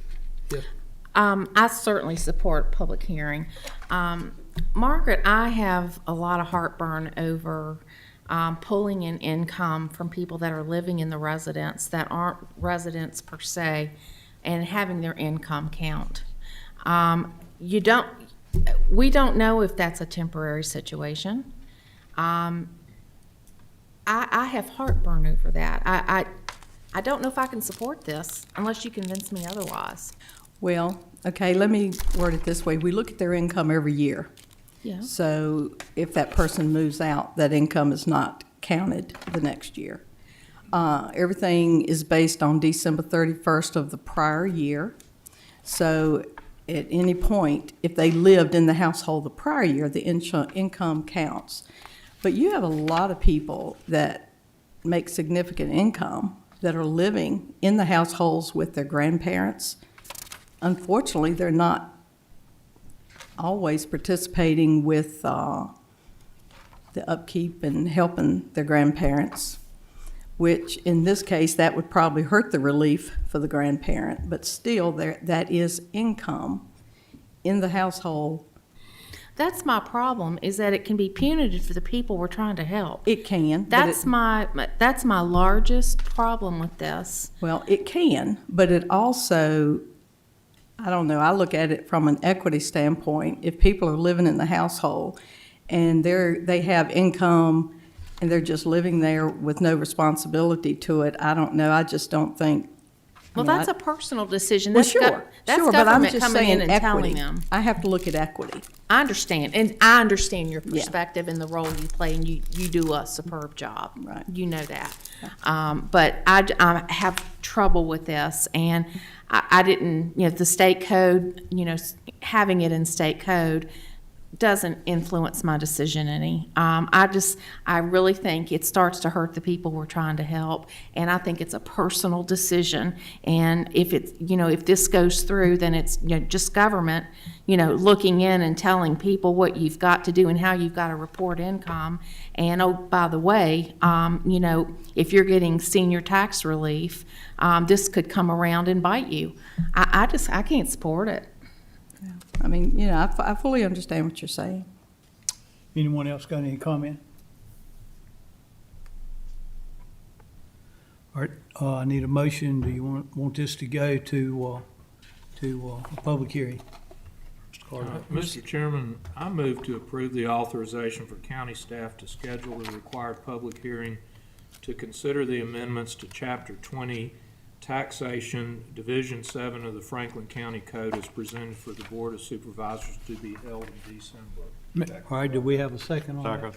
All right, now, do we have any more comment prior to a question? Mr. Chairman, if I may, I think the most recent discussion Ms. Smith and Ms. Torrance were discussing actually was the attachment number 8, the Division 1 of the taxation. I think I've read 7. that's okay. I think Mr. Carter read number 7, and he did so numerically correct, but in terms of the discussion, I just want to make sure everyone knows what they're understanding. I think the Division 7, Attachment 7, is dealing with the short-term rental amendments, and then the second one was Attachment 8, Ms. Smith was referring to, was dealing with the amendments to the actual tax relief. I just wanted to clarify that before the board had their vote for the public hearing, or to clarify it. Okay, I see what we've done. We've gotten ahead here on that. We went to 2. All right, let's go with the, we already got the motion on the table. Yes, sir, the only, the difference is gonna be it's Division 1 instead of Division 7 within the motion. So if we're comfortable with the motion made by Supervisor Carter, was it seconded by Supervisor Tatum? Will you read the motion out again, please? Yes, sir. On the motion made by Supervisor Carter to approve authorization for county staff to schedule the required public hearing to consider the amendments of Chapter 20 Taxation, Division 1 of the Franklin County Code as presented in your packet, for the Board of Supervisors to be held in December. So that's the public hearing to be held in December. And that was Attachment 8 in our book. Yes, sir. Attachment 8. Okay. All right, do a roll call vote, please. Supervisor Tatum. Yes. Supervisor Cundiff. Yes. Supervisor Carter. Yes. Supervisor Leland Mitchell. Yes. Supervisor Ronnie Mitchell. Abstain.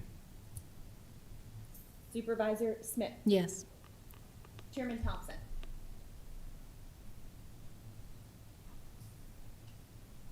Yes. I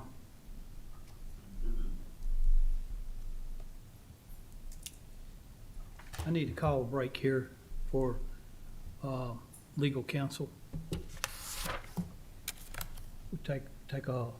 We'll be right back. We're going to take a break for legal counsel before we go further with this. Thank you. Do I need to read this? Yeah, you're gonna have to read, yeah. Yeah. Read that Yeah. for legal counsel. All right, let me see. Which one's legal counsel? Legal counsel. 8. Eight. Okay. 3711A8. All right. The Franklin County Board of Supervisors. 7? It's 7. Okay, it's 7. 7, 8's okay. litigation, sorry.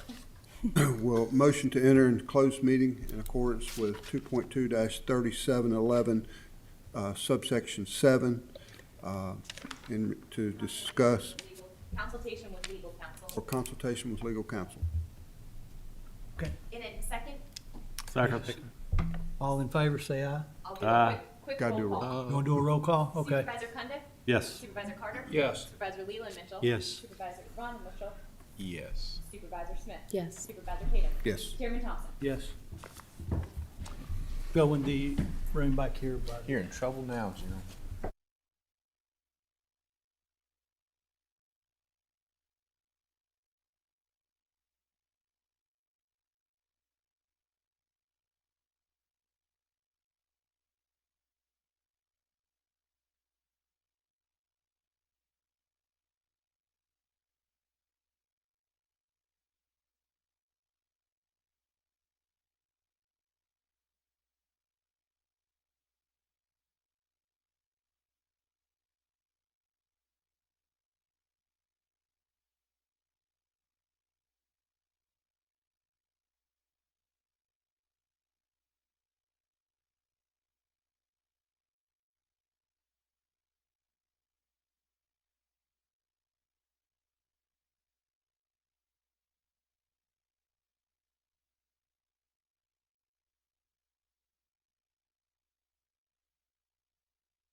Business matters lawfully exempted from the open meetings requirements under the Virginia Freedom of Information Act were heard, discussed, or considered in the closed session to which this certification applies, and only such business matters as were identified in the original motion by which this closed session was convened were heard, discussed, or considered in the meeting to which this certification applies.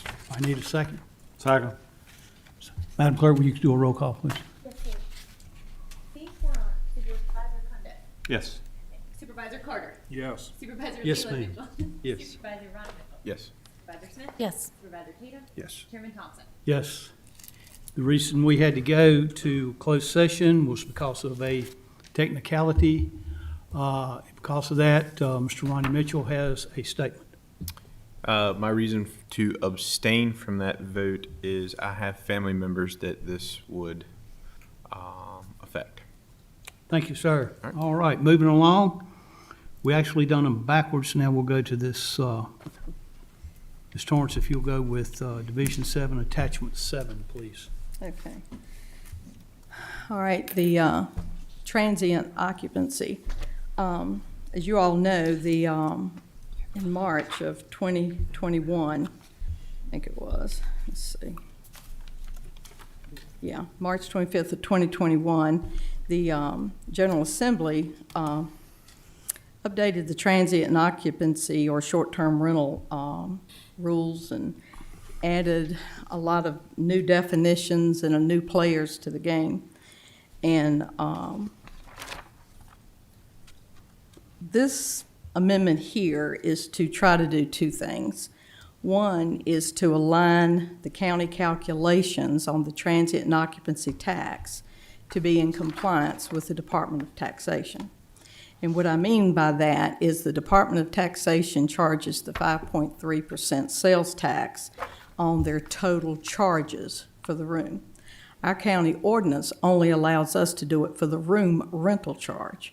So if there is cleaning fees, parking, there's a lot of other things, just any fee that's attached to that room, the state gets sales tax on that, but the county cannot, as our ordinance is written, cannot collect the transient occupancy on that amount of money.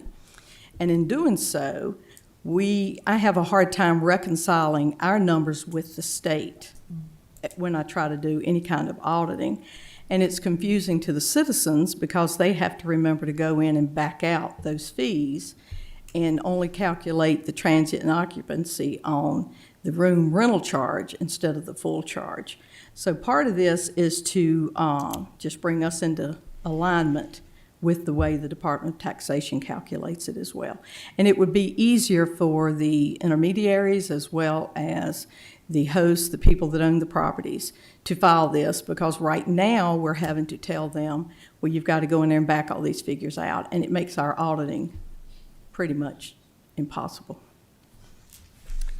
And then the other thing we're trying to do here is to add the definitions of all of the players that the General Assembly put in place with this upgrade or this amendment.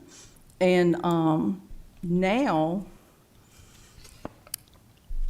the way the General Assembly actually worded it, it leads people to think that the intermediaries are supposed to pay the transient and occupancy tax to the localities. But there's some intermediaries are doing it, some are not. So the ordinance here is to put in the definitions that are used in the state code so that we can identify the players, what their responsibilities are, and to emphasize to the citizen that they are ultimately responsible for the tax regardless of whether the intermediary files it on their behalf. And just so you'll know, this has created a lot of work for my office because everybody's confused. There are so many accommodations intermediaries out there that some we know about, many we do not. Some pay the tax, some do not. We're trying to locate these companies and get them to register with my office, but you cannot reach these people. They do not have a contact number. They do not have a contact email. We're having to go through the property owners, get their contact information, and try to reach out to these companies. Some are responding, some are not. So part of this amendment here is to have it so that the property owners, the host, have to file every month. And with that, I'm requesting that they give me a list of all of the intermediaries that collected on their behalf, so that I have something then to take from each property owner by each intermediary and go back and check their filing to make sure that they're filing the correct amount of money. And nothing in the code change this year included anything that requires the intermediaries to report to us who they're collecting on. So this is just a very, very time-consuming process. And so we are learning as we go, but these code changes will at least get our ordinance up with the current changes for the state code. How's these people renting these places if they won't return the calls? Oh, this is the host, the property owner, working with like VRBO, HomeAway, Valero, all these companies. They're the intermediaries. Okay. They contract with them. So they are working with them, but they will not work with us. So we have to go through the host, the property owner, and they will give us the information. Then we reach out. Sometimes we get information back, sometimes we don't. And we don't have all of these intermediaries. Of course, there's so many out there, nobody really knows how many there are. But even the ones we know of, we only have 2 that have actually registered with my office. Expedia, we have nothing. There's many of them we don't have anything for. And so we're having to go through the host to try to get this information. Any more questions? What's your pleasure? Need a motion? Yes, sir. Mr. Chairman, I make a motion to authorize for county staff to schedule the required public hearing to consider the amendments to Chapter 20, Taxation Division 7 of the Franklin County Code as presented for the Board of Supervisors to be held in December. Second. Madam Clerk, will you do a roll call, please? Yes, sir. Supervisor Carter. Yes. Supervisor Leland Mitchell. Yes. Supervisor Ronnie Mitchell. Yes. Supervisor Smith. Yes. Supervisor Tatum. Yes. Supervisor Cundiff. Yes. Chairman Thompson. Yes. Ms. Torrance, before you run off, how's twice-a-year tax collection coming along? We're testing. We've had a few hiccups. We're testing our import from our assessment software into the billing software, and we hit some glitches, but they've got that resolved. So now we're back to testing. So Things are going okay and on schedule? they're going okay. We're trying to fit it in with the collection and everything that goes on with this time of year, but we're pretty good. I mean, we're hanging in there. We're working hard. Good. Thank you. Mr. Chairman. Somebody? Yep, I'm glad you brought that up. I was gonna bring it up later, but since he's up here. There's people that trying to explain the twice-year tax collections to, when we send that first bill out for next June, correct? Is there something we can put, since we're already doing the mass mailing, is there something we could put just so people know that, hey, here's what you owe now, but in December, it'll be the other half of real estate and personal property, just to make sure, just some simple education type paper that kind of breaks down just so they know what to expect, so they're not caught off guard with their December Yeah. payment. That's more of a treasurer question, but I know I've had discussions sorry. with her. But I Okay. think what she had suggested doing was putting something in the personal property bill, Okay. letting people know about it. But also, they're going to send out 2 real estate bills, I think, instead of doing one and relying on you to pay the other half at the second half. I think they are going to actually mail out 2 bills. Okay. Thank you. Mr. Cunningham. Ms. Torrance, I appreciate what you're doing. I know you're under a very stressful time trying to get the taxes done, and I appreciate what you're doing. I know with you have a lot of experience, but this is also something new to you too. So I appreciate what you do. Thank But my question is, we've already got the software for the two-time taxes. Right. What was the price on that? It was in that, I don't remember right off. I want to say it was around 60, 70,000. I don't know. That might be a little high. And I'm just pulling that off the top of my head, but, you know, it's just, yeah. I think we chose the lower of all the options, so and that put a little more work on us, but we'll make it. I got all the faith in the world in it. Thank you. Thank you. All right. Thank y'all. Thank you, Mr. Arms. Thank you. All right, we've had, if I understand everything correctly, in Ms.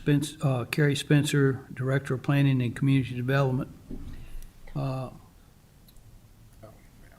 attorney's going to address this. There's some problems that, I won't say problems, but there's some paperwork, and it's going to be next month before everything will get ready. But just to give the board an update of what's going on, I'll ask Mr. Gwynn if he will address. Thank you, Mr. Chairman. There were a couple of things in the presentation for the Mormon Road property that were at least confusing to me.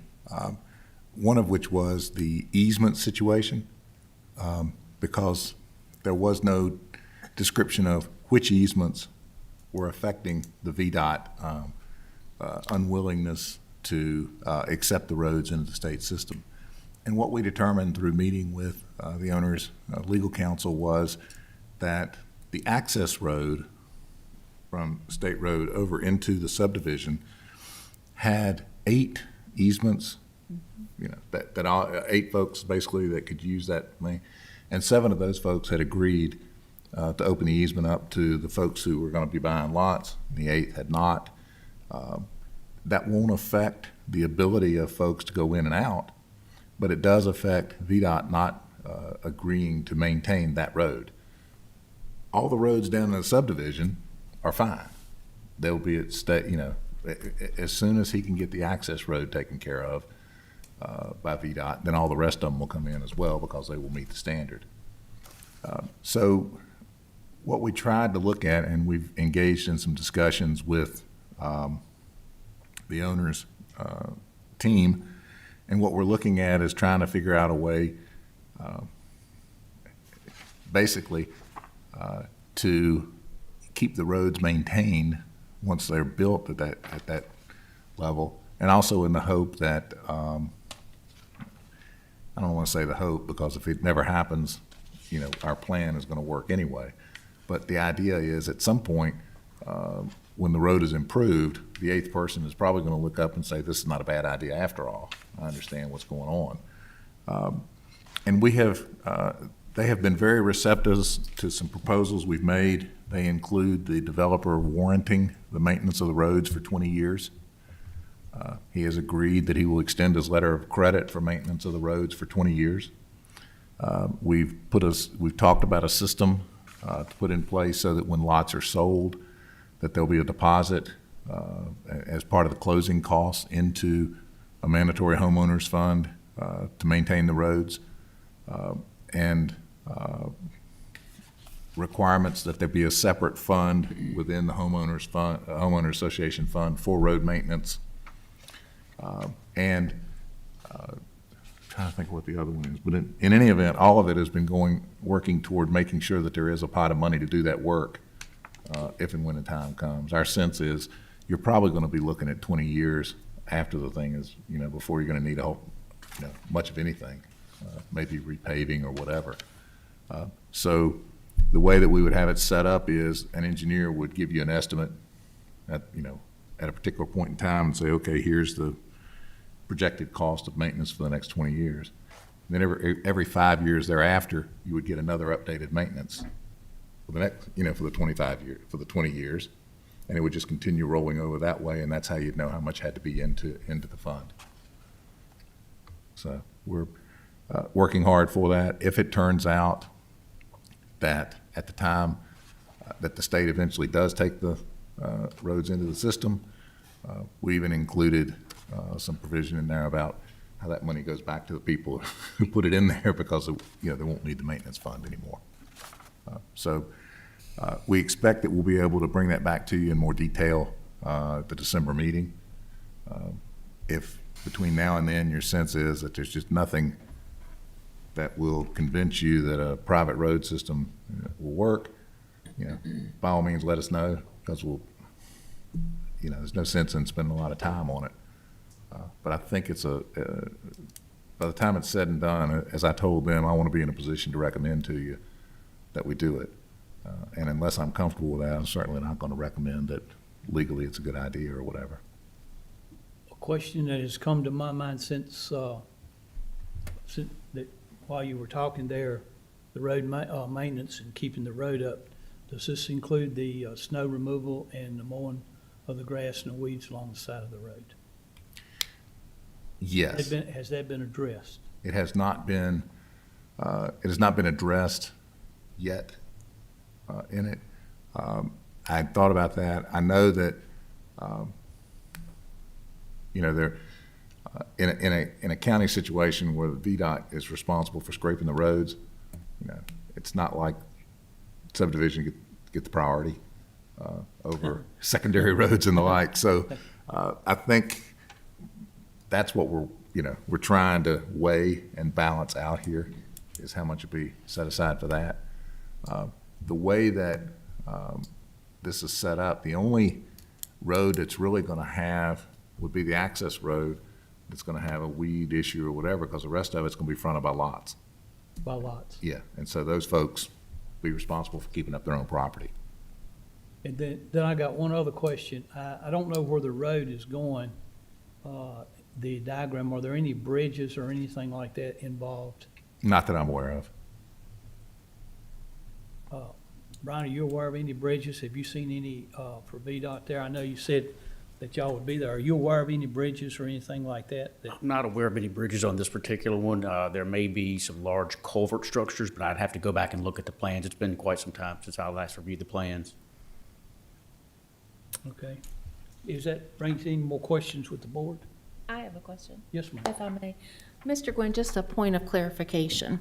The access road that contains the 8 easements, that's the one piece. And then we've got roads in the subdivision itself. Why does the access road preclude VDOT from maintaining the roads in the subdivision that aren't part of the access road?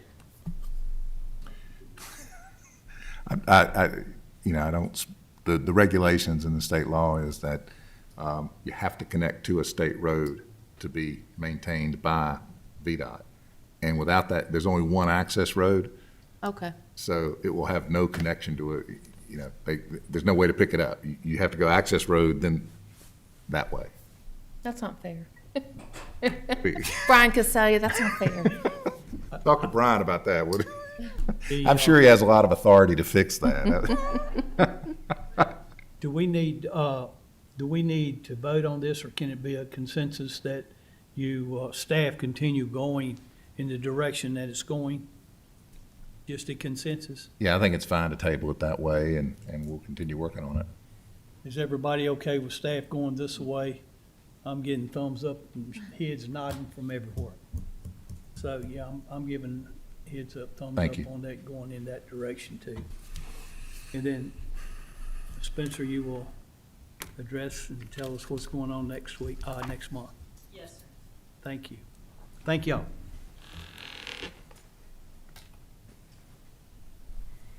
Mr. Ferguson. Wait a minute, am I looking at something here? I'm overlooking at something? Nope, Union Hall, Town Village. I'll make Okay, this Union brief. Hall Village Plan update. Don't give up. Don't give up. We'll get you.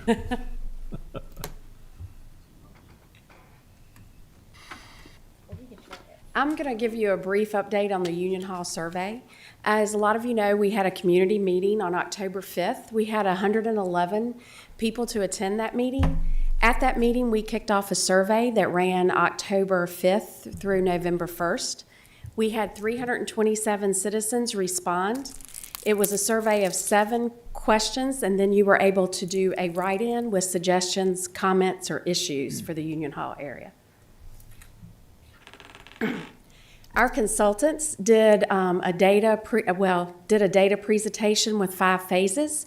The first phase was an overall view of all the questions and the write-ins and what people were responding to.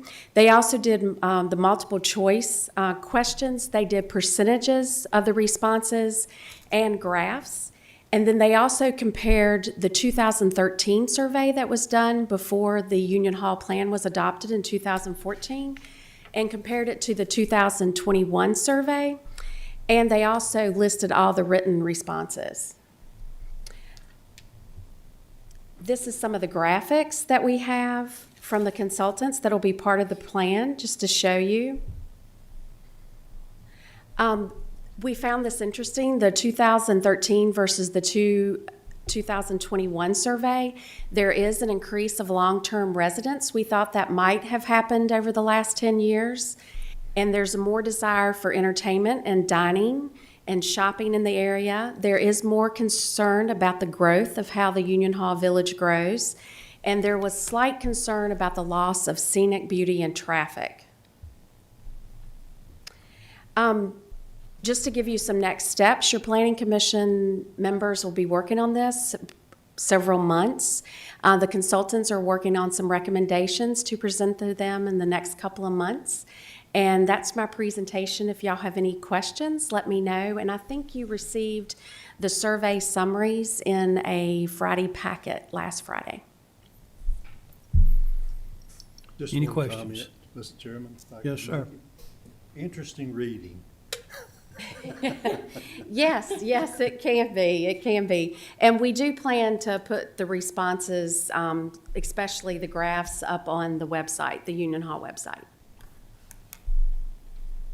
You know, right? I just have a couple comments in regards to the Union Hall Town Village. I want us to start getting a little bit more aggressive with this town village. And what I mean by that is it's long past due. I want us to start being a little bit more proactive. What I want, and then hopefully maybe we can get a consensus here, maybe we can start looking at what this county can do to entice businesses to come, maybe ask some businesses, I know grocery store from your research is all right, well, let's call a grocery store chain and ask them, what do we have to do to get you to come? I want to know the answer to that so we can start working towards that. I know the infrastructure has to be there. I know Fire and EMS is supposed to be there according to the town village, which that ship has sailed, but we need to talk to businesses that these citizens want in that area. And I know, like a doctor's office. Okay, well, not to mention any names of any businesses that can offer a doctor's office. I know, but what's it going to take? Let's start asking those questions. Let's start getting aggressive with this. That side, there's just not much going on. And when you implement the town village that this county paid for years ago, Westlake is a prime example of what it turns into. And it's a shame that we're not there with the Union Hall Town Village. I want this county to get more aggressive and more proactive. So let's go. All right.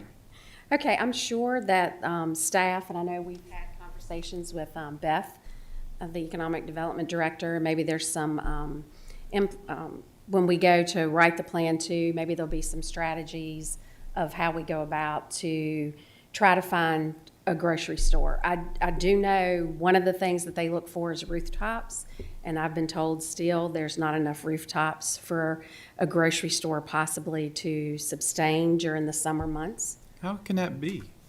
You've got hundreds of thousands of homes down there.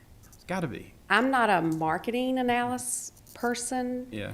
But I know that grocery stores and other businesses have people that do marketing, and I mean, they're here to make money. I do know the developer has tried to get a grocery store, but that, I guess if the Board of Supervisors wants the county to push more, that is something that staff can look at. And I haven't had conversations with Beth if she knows what places like grocery stores or retail stores or doctor's offices, you know, what they look for to come to an area. All right. Ms. Smith, you go ahead. Thank you. Lisa, first of all, Union Hall is a designated growth area. No, ma'am. It's It is not? No, once the Board of Supervisors, if you adopt the village plan, in that process, you will make that one of your next designated growth areas. But I thought the first village plan took care of that. No, that, it was not adopted So as why is it listed in materials as a designated growth area? We'll discuss that offline. Okay, because All right, I think what we need to do here is hold this up. We've got some questions. The task today was just to give us an update of what's going on. Yes, I sir. think these questions and comments are excellent and would be better suited to give staff time to get that thing when we have our summit. And we can dedicate more time and be involved in this during that summit, okay? Mr. We'll Chairman. get those questions. If you got compile a list so that they'll have them there, because these are good questions coming up, and we don't need to, I want you to be prepared and everything. And these are good questions and and good vision of what's in the future. And we need to, yes, we need to grow Franklin County and do it like we've been doing it and everything, and give you time to compile all these questions. And if there's more, that's very good to get them to Lisa and have everything there so we can make sure that there's room for that in the summit, because everybody will have an opportunity to express their desires for Franklin County then. Somebody down here raised their hand. Tommy?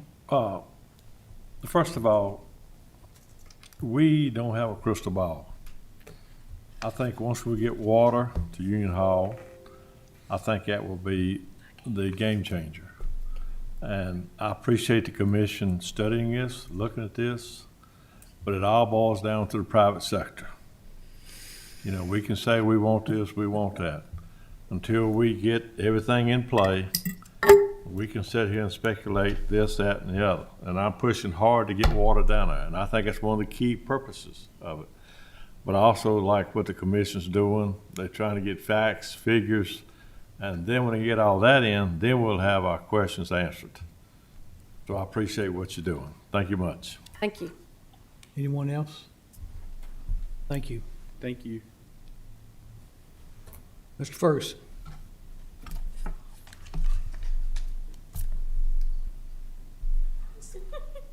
It's tricky. No, I don't blame you. Cool Branch Volunteer Squad EMS pinhook coverage proposal, number 10 in your book. Good afternoon, Mr. Chairman and board members. Just come to speak to you today about working with Cool Branch Rescue Squad, looking at some supplemental funding. We started discussions about 18 months ago with the Cool Branch area in regards to some supplemental funding down there, because at that time they did run about 66% of their responses in Franklin County to Franklin County residents. And the county currently provides $10,000 to the fire department, $10,000 to the EMS agency down there. As part of that, those discussions kind of stalled, and the last couple months we kind of reset those and met with a citizens group of the Pinhook Union Hall community who's been proactive in working with funding down there and looking at some supplemental career staffing down there. They've moved forward with hiring, I think it's 4 positions, I think they're looking at 6 down there. And they work with our counterparts out in Pittsylvania County, and Pittsylvania County has committed $230,000 in funding to this group, with $140,000 coming off the top to settle some debt service on fire apparatus, and the other $90,000, my understanding, is to be encumbered for the assisting with the hiring of the staff. I understand that the hiring will be done by the Cool Branch Rescue Squad, but it'll be managed by one of their lieutenants and kind of oversaw with this citizens group. Also, Citizens Group went out and have done several fundraising efforts on their own. They've had a couple raffles, had a band competition, a golf tournament, and the like. I think they've raffled off a pickup truck and maybe an ATV, and they've got about $168,000, and had a couple citizens donate some substantial money to it. And they've got about $258,000 in the kitties for this supplemental staff, and it's all for that staff. And so Mr. Condiff and myself have met with this Citizens Committee, and they are requesting $100,000 in funding, in one-time funding, which will help them, their business plans over the next 4 years to be able to become self-sustainable and having a career staff there. And they're doing an excellent program where they're taking the volunteers, and one of their lieutenants is managing the volunteers, and they're signing up a month in advance, and then they're plugging in career staff in part-time, no benefits, paying them by the hour, and they're plugging them in the vacant spots there. And on a side note to that, they also require the volunteers to sign up to be in-house. They don't run from home, so they're getting 24-hour coverage there. We think this is a pretty good deal here for Franklin County, in that it would add staffing to Cool Branch to service our area. Cool Branch has 42 square miles located in Franklin County, a first use service area. And to put one career person at Cool Branch would cost $70,000 in salary and benefits, and that doesn't include having a vehicle with the fuel and all the preventive maintenance that goes with that. So with that, we think if we get this $100,000 allocated for that, and along with this $200,000 that's coming from Pittsylvania County. Pittsylvania County has, I think, committed to continue funding, but this is a one-time funding for Franklin County. And at this time, we'd just like to respectfully request that the board include this matter in their upcoming budget discussions about public safety and stuff as we move forward. So with that, anybody have any questions? Anyone have any questions for Mr. Ferguson? Yes, sir. All you're asking here is for us to include this in our work session coming up in the future.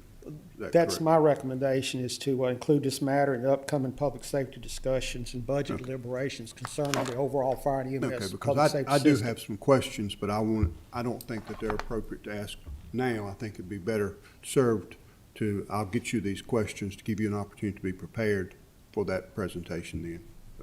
Thank you, Mr. Taylor. Anyone else?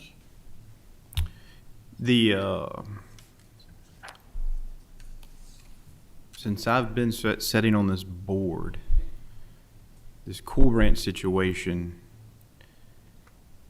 has point blank just irritated me, really. I'm disappointed in our county. I'm disappointed in Pitt County. And the reason is a group of citizens put together a business plan to fix the problem. I'm sitting here thinking, why can't we do it? They did it. Why couldn't we do it?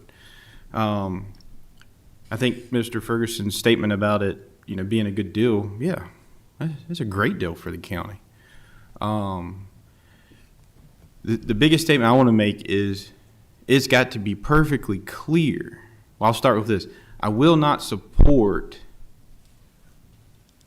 giving more operating money to the volunteer agencies down there. The money that I'll support will be strictly for salaries, just like if we were manning a station here in the county. Because to sit up here and be a proponent for citizens all over this county, yeah, I'd like to have EMS coverage everywhere. 42 square miles is a large area. Roanoke City, I think, is only 90 square miles. So they're covering half of what, Roanoke City would typically cover with 10 ambulances. And I make that comment because we've still got to be fair to the volunteers in our county and the volunteer agencies in our county. So that's why I don't support more operating money for the agencies down there. But this money, when we have the discussion and if it were to go through, has got to be earmarked to just pay salaries. The volunteers have got to understand that this is just not money the counties would be giving for the volunteers down there to do whatever they want to with. And from what I understand, the board members would be handling how the money is spent. So there's more questions that I will have in that regard. $100,000 as a one-time thing. You know, I think this county needs to step back and ask this group of citizens how they managed to hire EMTs and paramedics. How'd they do it? I mean, that's the question this board needs to be asking. I mean, we're struggling to staff the trucks we have. I can't wait to sit down and have our discussion and figure out what we got to do to make it better and easier for our public safety to get the resources we need to do what we're supposed to be doing. Right, Director Ferguson? Oh, absolutely, and I think that, you know, a lot of this is they are part-time, they're just filling in blank spots. Right, but we can hire part-time. 24/7. Oh, and we do, we have about 40 of them, yeah. Yeah, you should be able to hire more, but that's my comments. I will only support money that will go towards writing paychecks.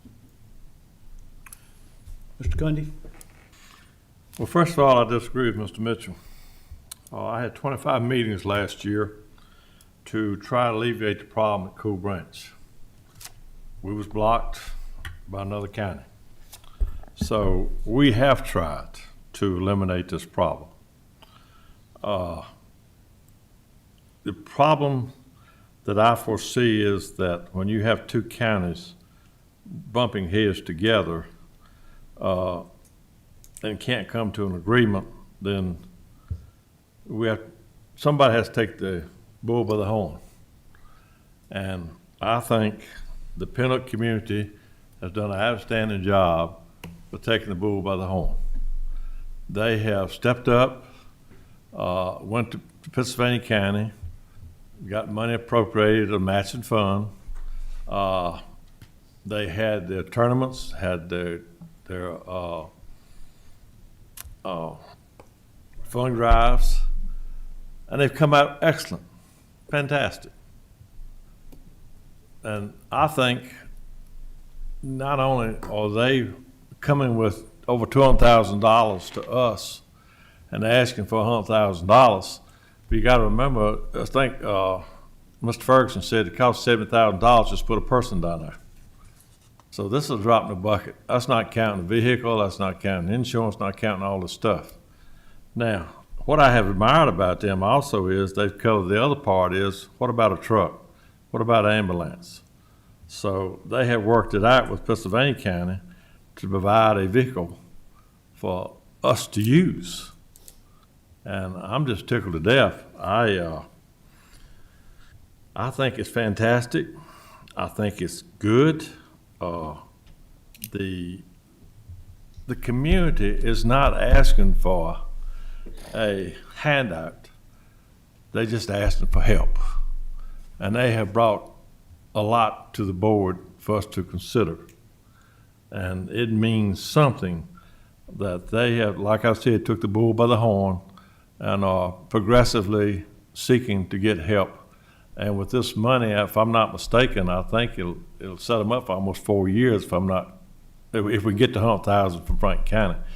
And you got to remember also that they will be running into Franklin County, and that's going to take stress off of us. Because I think we already drivers short. Several things we're short in this county about. So they've actually not only helping themselves, but they're helping this county by relieving some of the pressure, because we're eventually going to have to do something down at Pinnock, because the ISO ratings don't even come close. If you go to Glade Hill and even the news station, that's 7 miles away. The ISO rating is 5 miles. So we're going to do something down there. But with these people that come together and got this money and trying to help, they'll ease the tension on us for a couple of years anyway to try to get something else started down there. So, you know, it's amazing to me what they've done, how they've done it. Legal. I was thinking about it. Like I said, it'll take pressure off of Franklin County. And so, you know, with that, I wish I'd given the money tonight. I really do. Because I admire these people. I admire that part of the county that's going forward on their own to get this done. So, but I guess I can't do that, can I? No. All right. I would like to make a motion. Not yet. Okay. Anyone else got anything to say? Mr. Chairman, I'd like to make a Yes, couple sir. of comments. And in meeting with Branch Fire and Rescue, or mainly the rescue, the last year or so with Mr. Cundiff and Mr. Ferguson, I've got a lot of respect for what they've done. And basically, I think they have made this commitment themselves, and I think they're willing to see it through. And I think it would be well if we could support them. And this is coming from experience. I don't know how many meetings Tommy and myself have been to, but it was a lot. And I found them to be very straightforward and trustworthy. Thank you. Anyone else? I do. Yeah. Smith. Just a couple comments. The motion that we are going to consider is going to be about bringing this topic into discussion, as I understand it, with a future work session in the near term. In my humble opinion, that is the right process. We cannot keep throwing thousands of dollars at things that pop up in public safety with no rhyme, reason, or defense mechanism as to why we're doing it, other than we need it now. And this public safety work session is going to give the board an opportunity to sit collectively and peel the onion back on our public safety department. Everything is on the table, how we structure EMS and fire and so forth. And when we look fundamentally at that, we'll be able to establish where the priorities are, how we should be delivering EMS and fire services. Are we in the right place? Are we staffed properly? And when things fall out of those discussions, then you're going to be getting a tick list, if you will, of things that we need to fund. But what's going to occur is that we're going to have a rationale and a deliberate decision as to why we're funding things when we're funding them. So for me personally, I have pretty much promised myself between now and this work session, I cannot support any more requests for funding to any public safety issue at this juncture until we understand what it is we're trying to fix.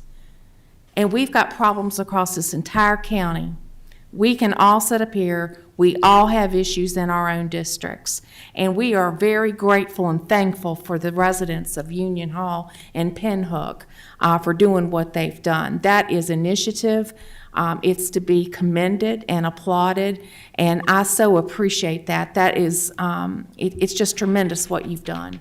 But we are taxed to take care of the entire county, and we sure as heck better have an idea of a plan that gets articulated into how we spend taxpayer money equitably across this county. And that's the way I support moving forward, Mr. Chairman. Thank you, Ms. Smith. That was a great segue into what I had to say. I can't give enough accolades to the folks at Cool Branch for what they've done and the fundraising and the money that they have raised. There's some other parts of the county that I wish were that fortunate that they could raise that kind of money themselves. But for myself, I will support this going towards into as proposed in today's, for it to come into the work session and to be talked about and everything. My district, for example, if we give Cool Branch $100,000, there's other districts, there's other rescue squads that need money. They got to have it. And we're talking about going to one outside the county. We've got mutual aid agreements. Cooper's Cove, for example. Roanoke County comes there and answers calls for us under mutual aid, never asks for anything. And then the town of Benton, their squad goes from there to Mount Pleasant to set in the station while they're gone to Franklin County, Cooper's Cove. And that's just the way it's set up. Now, what we're talking about, here's the way I see it, and I don't know if everybody else sees it, but I see there's probably, Mr. Ferguson, he's got his hands full here. There's got to be some restructuring and redesigning. And we all know that just to continue to dump money into something does not fix a problem.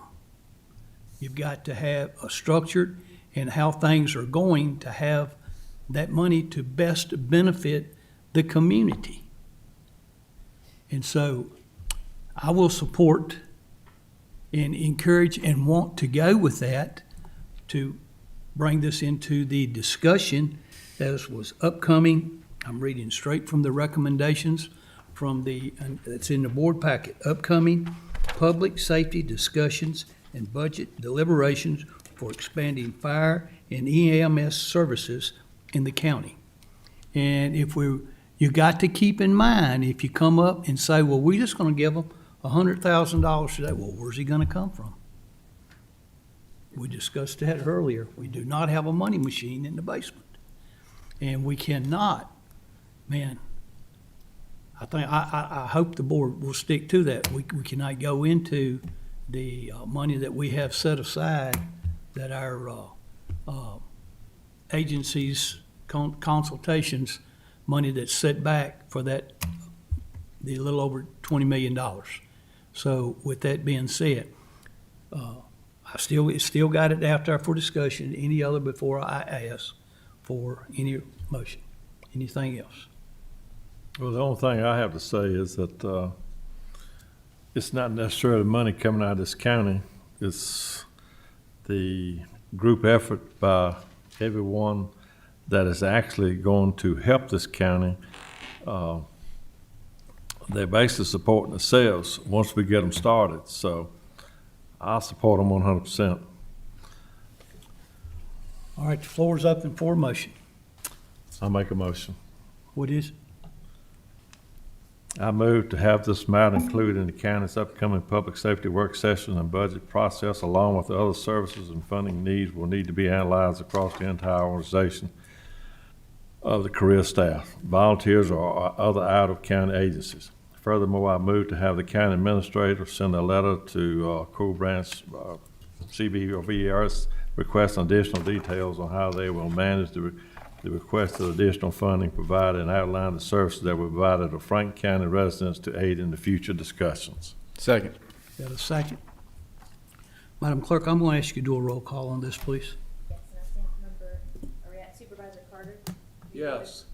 Supervisor Carter. Yes. Supervisor Leland Mitchell. Yes. Supervisor Ronnie Mitchell. Yes. Supervisor Smith. Yes. Supervisor Tatum. Yes. Supervisor Condit. Yes. Chairman Thompson. Yes. Thank you. Thank you. Thank you. Thanks, Mr. Ferguson. Thanks, Billy. Do we need this break or can we go on? We're over an hour behind. We're going to keep going. Ms. Chitwood.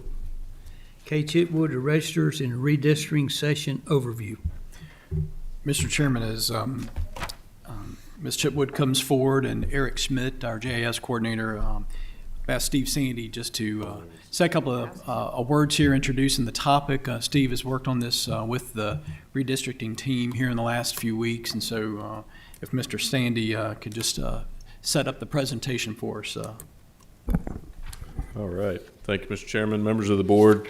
I know we are behind. We'll try to get through this as quickly as we can. This is really intended to give you kind of the first update on the redistricting process. And so some of you have been on the board long enough to have been through this process before, but many of you have not. And so it's kind of a new process that we just wanted to give some background on and kind of let you know what will be happening over the next few months as we continue this process. So redistricting is really happens every 10 years when the census is done.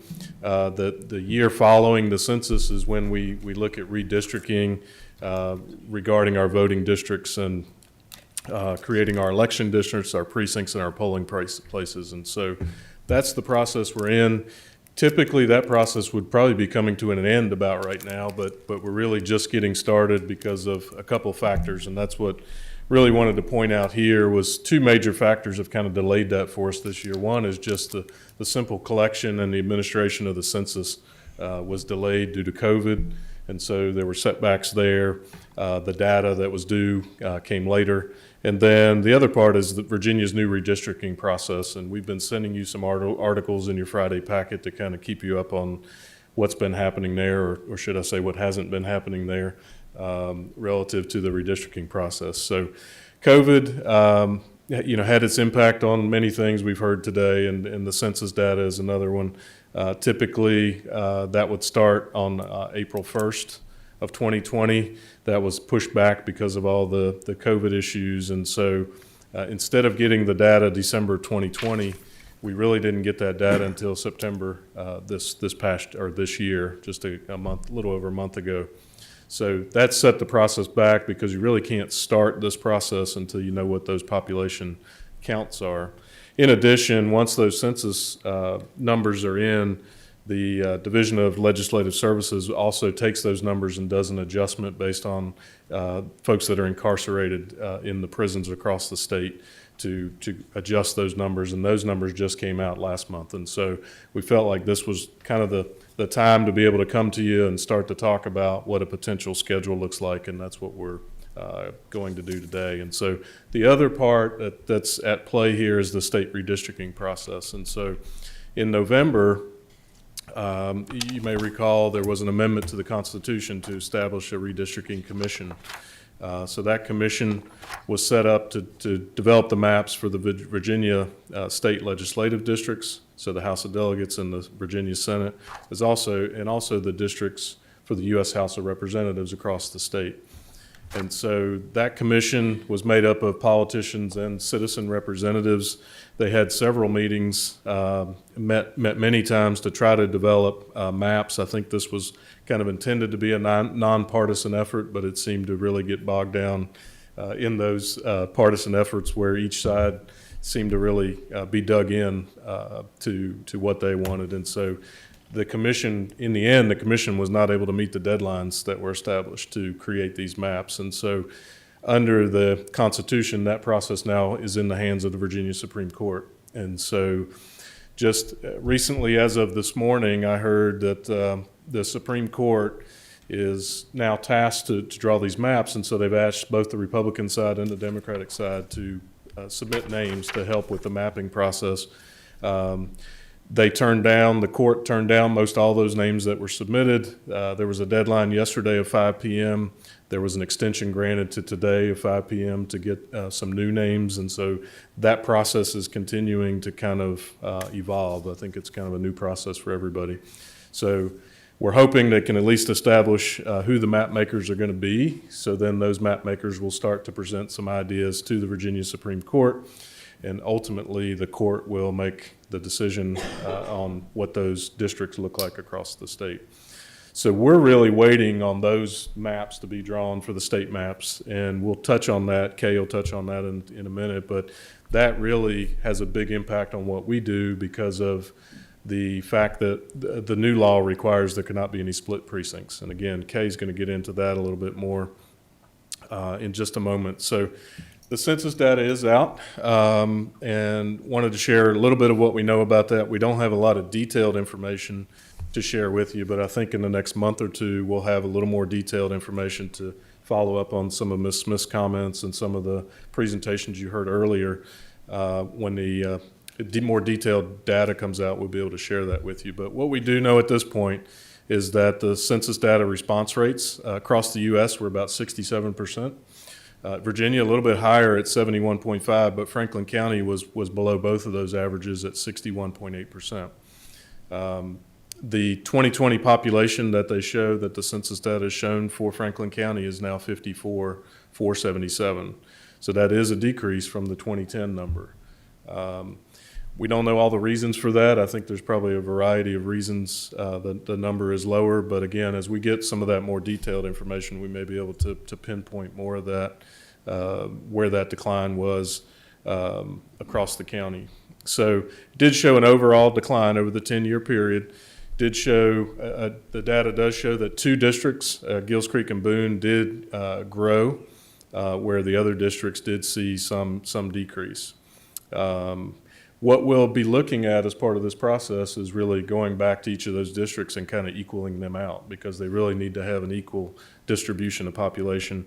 Ideally, based on the numbers, that would be about 7,782 people per district is what we would be looking at. Now, they do allow a deviation of 5% above or 5% below, or actually 2.5 and 2.5. So you can see the numbers there. You can go up to 8,100 or 7,400. So they don't have to be exact. We have a little bit of flexibility, but we do have to go through an effort to try to balance out those districts. And so that's what a lot of this process will be, is trying to balance out those districts across the county. And those districts must be uniform and compact as practical. And so these are existing districts, just to show you what it looks like today. So across the county, we have these 7 election districts, and here's how those are laid out. And there's some graphics later on that Eric will share with you to show some other things, and also show some of the existing state district lines as well. So here's just a breakdown of the data that we have at this point. So it's showing just from top to bottom on this graph, showing the ones that had the greatest decrease versus the one at the bottom having the greatest increase. And so that's the numbers that we have from the census data, and then we're showing the change really from 2010 to 2020. So I'm going to turn it, let's see, Kay is going to come up and share a little bit about some of the criteria that her as the registrar that she has to kind of follow when she's looking at this redistricting process. And so I'll let Kay share some of that. Good afternoon. The Virginia Code Section 24.2307 authorizes the governing body of counties to redraw election districts that are composed of contiguous and compact territories. The governing body of each county shall establish by ordinance as many precincts as it deems necessary. Currently, we have 24 precincts. No precinct shall have more than 5,000 registered voters at its establishment, and no fewer than 100 registered voters. The governing body shall establish precinct boundaries to be consistent with any subsequent changes to the congressional districts, Senate districts, House of Delegates, or local election districts. Split precincts are no longer allowed. That was the new amendment that the General Assembly decided on in 2020. I think each one of you have been given a local redistricting guide that will be for you to use from, and it was prepared from the Virginia Division of Legislative Services to help guide us through this process.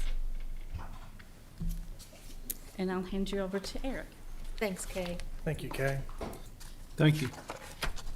Mr. Chairman, members of the board, Eric Schmidt, GIS coordinator for the record. I'm going to walk you through a little more of the methodology side of things that we'll be undertaking. We have initiated the local redistricting process, but everything is very preliminary at this point. As Mr. Sandy indicated, we don't have all of the data that we will need to do this, but we have been leveraging the data that we have to this point. We have a local redistricting team established. We have acquired the Esri redistricting solution. Esri is our GIS software, and so they have a very comprehensive solution that we have already been utilizing and will continue to utilize. We have been reviewing and analyzing some of the initial data. Right now, all that's been released to the locals is the most basic data that would be required for redistricting. So I heard in the earlier presentation the question came up: do you have more data for 2020? And the response was those data aren't available yet. That's 100% accurate. The American Community Survey has not been released yet and is not expected out until the end of this month at the earliest. So right now we just have the most basic data. We have drafted a set of redistricting guidelines that we will look to you all to approve. Other considerations, we are looking at working up several hypothetical situations or different drafts of a redistricting, what that might look like, and we'll have those out. We are considering least impact. We're considering the future of population growth. from the trends that we've seen. And also, we have to bear in mind the availability of polling places that are ADA compliant and all that involves. Because through this process, we have to also be mindful of controlling costs.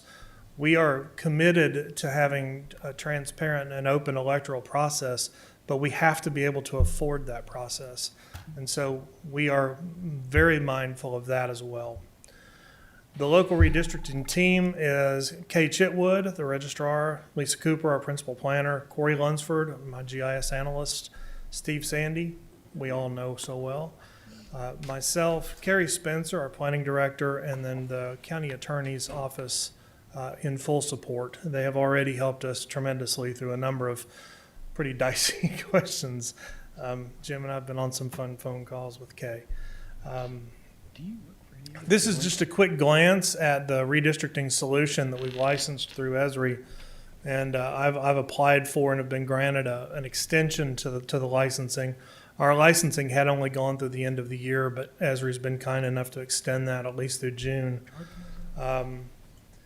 This is not something that y'all need to tear yourselves up about, but at the bottom you can see where as we make changes and adjustments, it automatically calculates and does a lot of the heavy lifting for us. So this thing has been worth its weight in gold.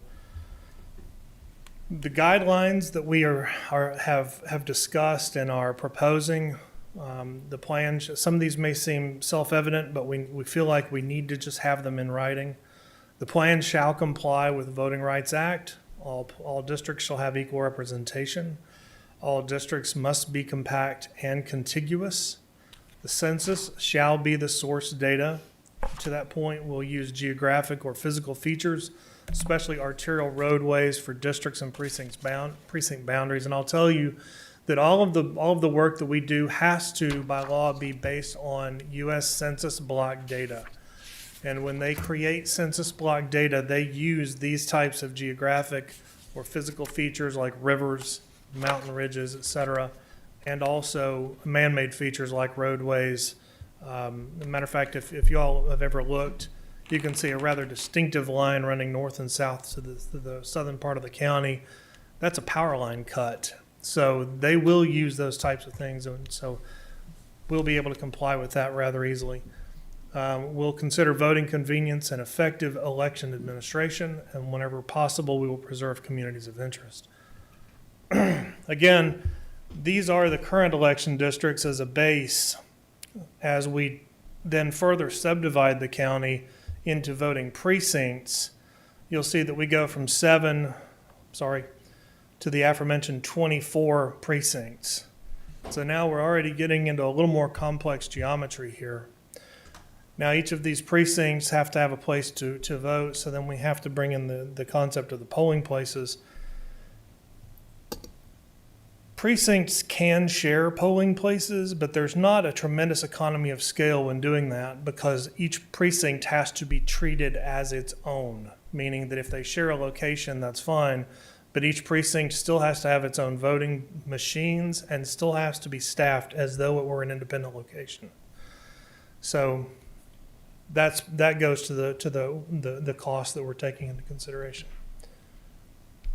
As we look now, this is the current Virginia House and Virginia Senate districts. If we see changes in the local geometry, this is where we expect we may see that. We don't anticipate a change in our U.S. House, but we are not sure what they're going to do with our state Senate or our state House districts. But these are what they are as they stand now. As you can see, there are some places here, and I'll just point out, an area like this, if you can see where my mouse is indicating, that would be problematic with the current guidelines because that would represent split districts or split precincts, and so that would not be allowed. So we'll have to move on and make sure that once we get the new data from the state, we have to make sure that all of those boundaries are coincident so that we don't break things up. So just to summarize real quick, we do have a redistricting team to develop draft elections district scenarios. We have the preliminary information that's available to the counties. We will put, when we build these drafts and run them by y'all, We'll then make them available to the public via our website, and we'll solicit public comment. We'll then have open houses, an open house for public meetings for public input. Then you all will meet and we'll have a hearing on ordinance to establish the new districts and precincts and polling places after you've had time to consider all of the public comment and all of the different scenarios that are available to you. And then you'll have to adopt that ordinance. Then that will go to the Attorney General's office for their review. And then once that is all cleared, we will then notify the State Board of Elections, and then they'll let us know when we're done. So Steve now will come back and walk you through what we're hoping to be something of a timeline. All right, thank you, Eric. So trying to put that to a timeline is tricky, and the main reason is we don't have the information from the state. And so you can see on the graphic here is really everything after today is kind of tentative. We were hoping to be able to come back to you in December with some information about what the state has done. I don't know if we're going to make that in December, so that may push it to January, which then kind of pushes everything in this schedule kind of out another month. So, but this is kind of the idea, is that once we get the information from the state, we'll bring that to you. We'll bring to you some potential possibilities for us of redrawing our local election districts, as well as the precincts. We'll get your feedback on that. As Eric said, we'll put that out on the website. We're going to have some open houses where staff can meet with people and talk to them about the scenarios. People, a lot of the public may not understand some of the kind of the rules and regulations that we're bound to on why, certain things have to be a certain way. As Kay mentioned earlier, we have the overarching process is that we've got to get fairly equal number of people in each district, but then when it comes to precincts, we're talking about registered voters, which is different than the population because, as you know, everyone is not a registered voter, and so there's a lot of different criteria that starts to come into play, and then it even gets down to how many people voted in the last presidential election at some points. And so it gets complicated as we get into the nitty-gritty details, if you will. But this is kind of a tentative schedule that we've thrown out there. Again, if we're not able to be back in December with any new information, that will push it to January. We're hoping April, May timeframe to be able to have the public hearing and adopt the ordinance, get that to the Attorney General's office, who takes 60 days to review. Assuming there's no issues there, it's kind of considered approved. And then Kay has a process of notifying everybody that, hey, you're now in a different district, or your voting place has changed, or whatever has happened for those particular individual citizens. So we're on, a relatively tight time frame to kind of make sure we meet these deadlines and be able to get things turned around before, any upcoming elections, and make sure folks know that there's what their voting precincts and locations will look like. So I've covered most of this, but really the next steps are today we're looking for adoption of the resolution that's in your packet that really does two things. One, it confirms that we're going to stick with 7 election districts. We're not going to change that. And then the other one is that establishing guidelines for the local team to use as we start to develop those potential scenarios. And so when I'm done, I would ask, Mr. Chairman, that we get a vote on that resolution that's in the packet. Yes, sir. So again, we're going to develop some draft scenarios once we have information that we need from the state, and we'll be looking at the precincts and polling places as well through that process. So again, today was really just to give you that high-level overview of what the process is all about, kind of some of the key timeframes that are involved, and then really what we're looking at as next steps for you. And, for better or worse, it's going to be going along the same time as your budget. And so we're going to have a lot to do in the next couple of months, but we can't do much to change that. That's kind of the situation we're in with this process. Like I said earlier, typically we'd already be done with this, or maybe today we'd be asking you to approve, but now we're just really getting started. So, Mr. Chairman, I'm happy to try to answer any questions. Ms. Chitwood and Mr. Schmidt are also here as well. But again, if the board we would like to adopt this resolution, kind of to start that process for us and get things moving. We're not asking you to adopt a timeline because, again, that's still kind of fluid at this point. But I did want to show you kind of what that would look like as we play it out over the next several months. Mr. Sandy, 10 years ago, when they had the redistricting from the last census, as a board member, I was allowed to sit down and to look at what was being proposed and what was thought of. I liked that process a whole lot because I put some input in on where it was moving because of a appointed member to a board that I had. Is that going to be available this time as well? Yes, sir. Yes, sir. We just don't know when yet. No, not yet, because, until we get that data from the state, everything's kind of in flux right now. All right, that takes care of that. Is there any questions for Mr. Stan? I have Yes. one, Mr. Chairman. Mr. Sandy, with regard to the public comment and community meeting and so forth, are these just stipulated for educational purposes, or does the public have a constructive opportunity to give input to influence a decision? Well, I'd say it's both. It's informational, but it's also, we are seeking feedback and comments about where lines need to be changed or where, polling places might need to be added or changed. So I would say it's really both. We want to educate people, but we also want to get that constructive criticism and constructive feedback on how we can maybe make the proposals better. There's probably 100 different ways you could do it, obviously. We're going to have to keep kind of narrowing it down to, what's the best solution for the entire county, at some point. And that's the challenge is, getting some of those potential maps out there that really get to, the best solution. So as Eric kind of alluded to, we've kind of tossed around a couple things. Like one is just one scenario is pretty much taking the population and equalizing it all across all districts. That could be one solution. Another could be the least amount of change in the districts. The other could be, hey, we've got some areas that we see are going to grow in the future, and so do we want to kind of account for that growth and some of those changes now to reflect in later years? So I think there's a lot of different things we're going to be looking at to kind of come up with some scenarios for that initial feedback. And then I think once we gather that feedback, we're going to share that with the board. All the feedback that we get, all the comments, we'll have the ability for them to provide comments either through an online mechanism and by hand when they come to those open house meetings. So all that feedback will be presented back to you for your consideration as we look at which one makes the most sense, which one of these scenarios makes the most sense. I appreciate that. I'm looking at a fairly prescriptive process and trying to understand how much influence our citizens actually have. We'll probably have 30 days or so once we kind of know these are the ones we want to put out for public consideration, if you will. 30 days of comments, and then also the opportunity for the formal public hearing as well. Is kind of what we have in there right now. And again, all this is kind of fluid and flexible.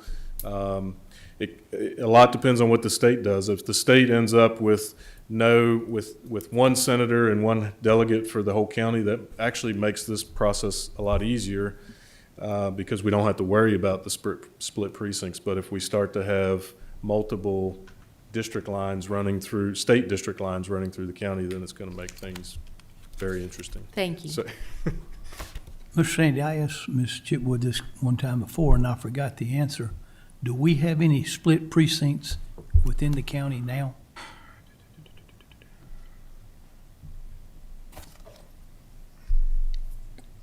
Yes, sir, we do have split precincts in the county now. We're split 10 different ways between the House and the Senate, 10 ways. which makes it challenging for the number of ballot styles and making sure the voter gets the right ballot. Hopefully with the no splits, it'll make a big difference. Thank you. Any more questions? Not a question, just a comment. That census, there was 61% responded, so that means 40% did not respond. Did I see that correctly? yeah, I don't know if Lisa has more information to share on that, but these were self-response rates. Is that correct? They were. Yeah. Yeah. They were self-response rates for like the online response. We do know that there were census takers all throughout the county trying to get people to respond. And I know we had people with the census here in this building, and I talked to that lady at least once a week, if not twice. And most of the people she talked to, most of them had done the census one way or the other, but she did find several that just didn't want to fill it out. They don't trust the census of being part of the federal government, and I don't think it mattered what we had on our website or what we put out there. There are just some individuals that are not going to fill out the census. That makes me wonder how accurate some of the information is. That's a huge amount that didn't respond, as far as the county population and so forth. And you'll find some of the other other counties around us, they had lower rates too. Some of them weren't as low as ours. Then like Roanoke County almost had 90%. So we tried to tell people that it helps us with grants, but it's hard for us to tell how many people that really didn't fill it out. Yeah. Well, thank you. I'm just curious. You could mail it back as well, not just online. Yes, sir. You could, 'Cause I mail mine not back. just online, you could mail it, and this year you could also call in and just answer the questions on the phone. Mr. Chairman, if I may, to follow up on Supervisor Carter's comments, and that is a concern for us specifically, and I think it is nationally, and certainly for rural and suburban populations like Franklin County, that during the height of the pandemic, some of this field work is being completed by the U.S. Census takers. And so, did the county lose population? Anecdotally, we know since the pandemic, our new housing starts are up double-digit percentages. And so the exact opposite is what we're seeing. Unfortunately, if the census data holds, we have to wait until 2030 to correct that.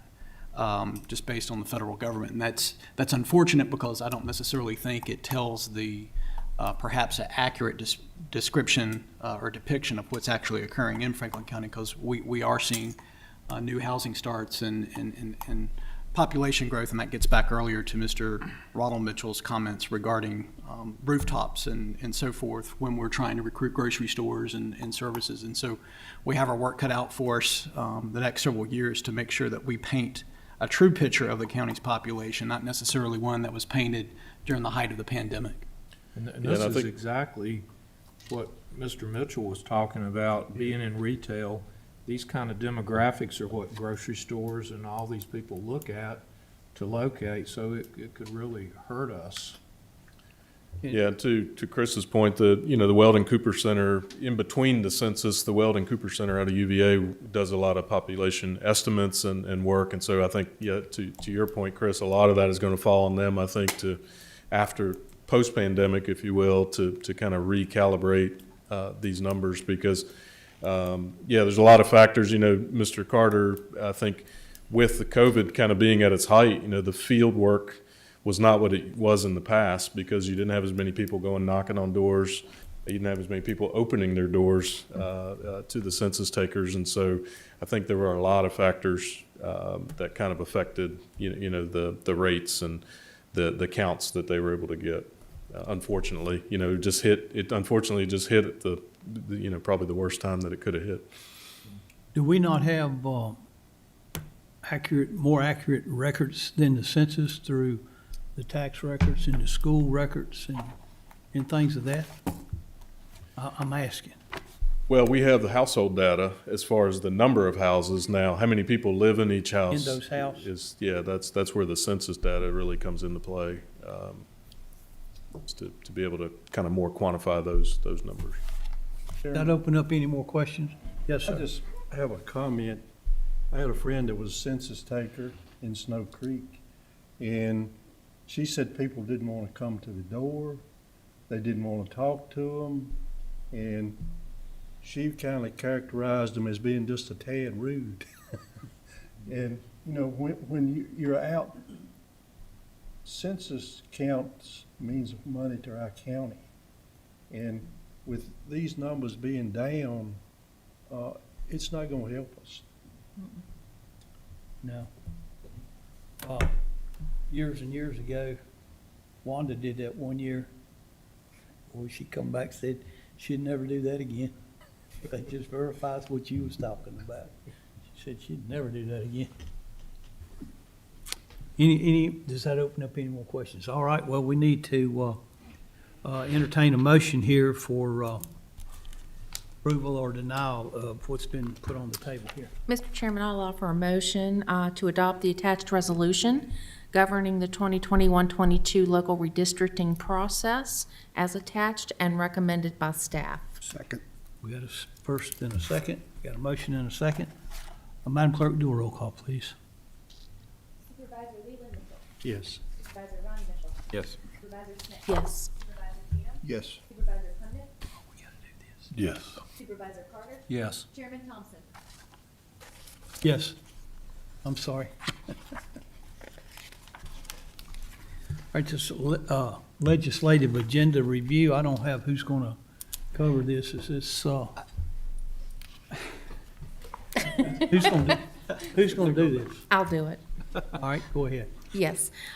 Briefly, Mr. Chairman, Mr. Carter and I were tasked by this board to draft the board's legislative agenda for Franklin County for the 2022 session. You have at your place, and I also emailed this to you as well, a copy of the draft. There is yellow highlighted areas that represent changes over and above what we articulated last year.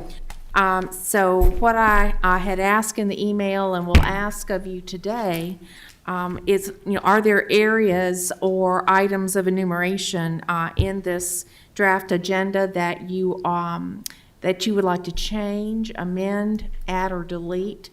And what we would like as an outcome at some point when the board is satisfied with the draft is to adopt so that we can gather our local legislators together next month, we hope, to present it and advocate the issues that are contained therein.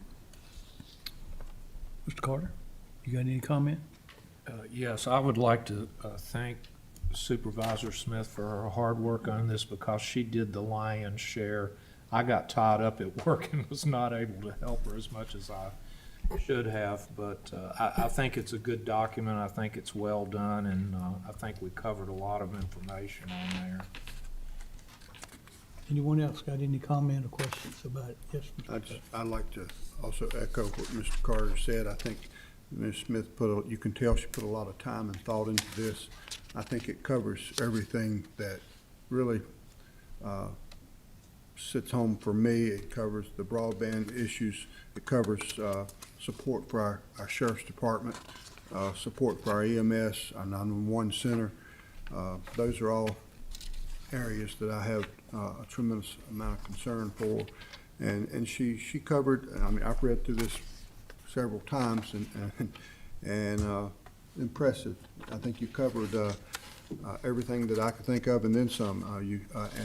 And I think we need, as a board, all need to be one voice as we recognize this and make this recommendation go further. I think, good job. Thank you, Mr. Taylor. I'll put my 2 cents in. I like the document very well. I appreciate the time and effort that has been put into it. And I'll add one more. Tim added a whole lot, but I like the fact that they want to do away or denounce the recreational marijuana use too. It's that's really near and dear to me because of law enforcement. I've even had a couple friends that lost their life trying to enforce this, and it's like a slap in the face. So I'm glad to see that in there as well. Thank you all. So, Mr. Chairman, All right. I didn't quite hear everything you said. Did you want to make some adjustment? No. Okay, No. okay. Good. Very good. Yeah, anything else? Do we need to act on this today, or is there anything needs to be done today, Madam Clerk? Or do we, Of course, it's at the discretion of the board. As Lori mentioned, Supervisor Smith mentioned, we may look to invite the legislators at the December meeting. And last year, we kind of went over the legislative agenda at that time. That's what we did last year and adopted in December, but of course, it's up to the discretion of the board. That sounds pretty good to me. How about the rest of the board? You want to read over it, take it home with you, and chew on it a little more, and we'll have another month if we want to make changes, and then we'll go over it next month. Have a lot of time to go over it.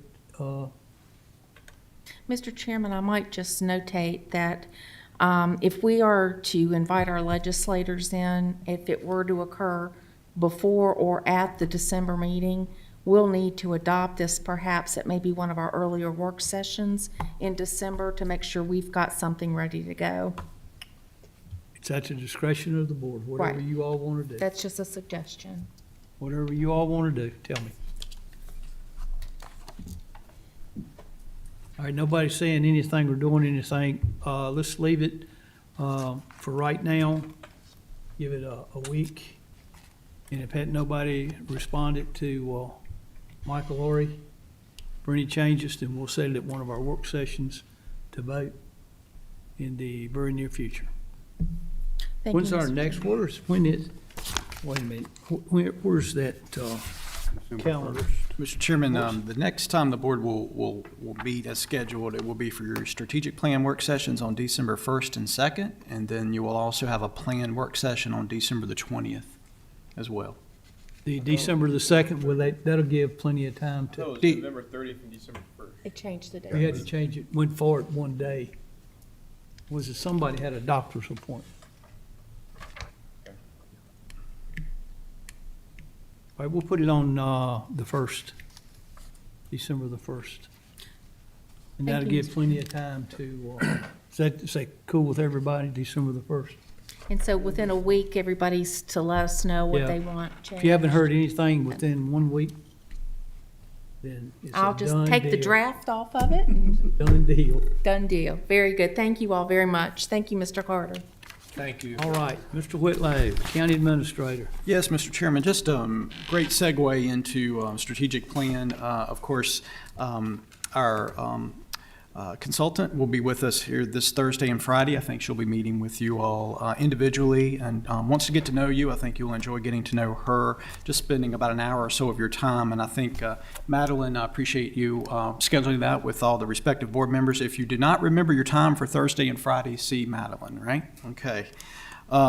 December 1st and 2nd will be our strategic planning retreat, work session, I should say, with our consultant. So looking forward to that, and we'll know more details for you all this Thursday and Friday on that. We're looking forward to a solid couple of days there of work, and it's very timely as we are getting into the budget season, which is a great segue.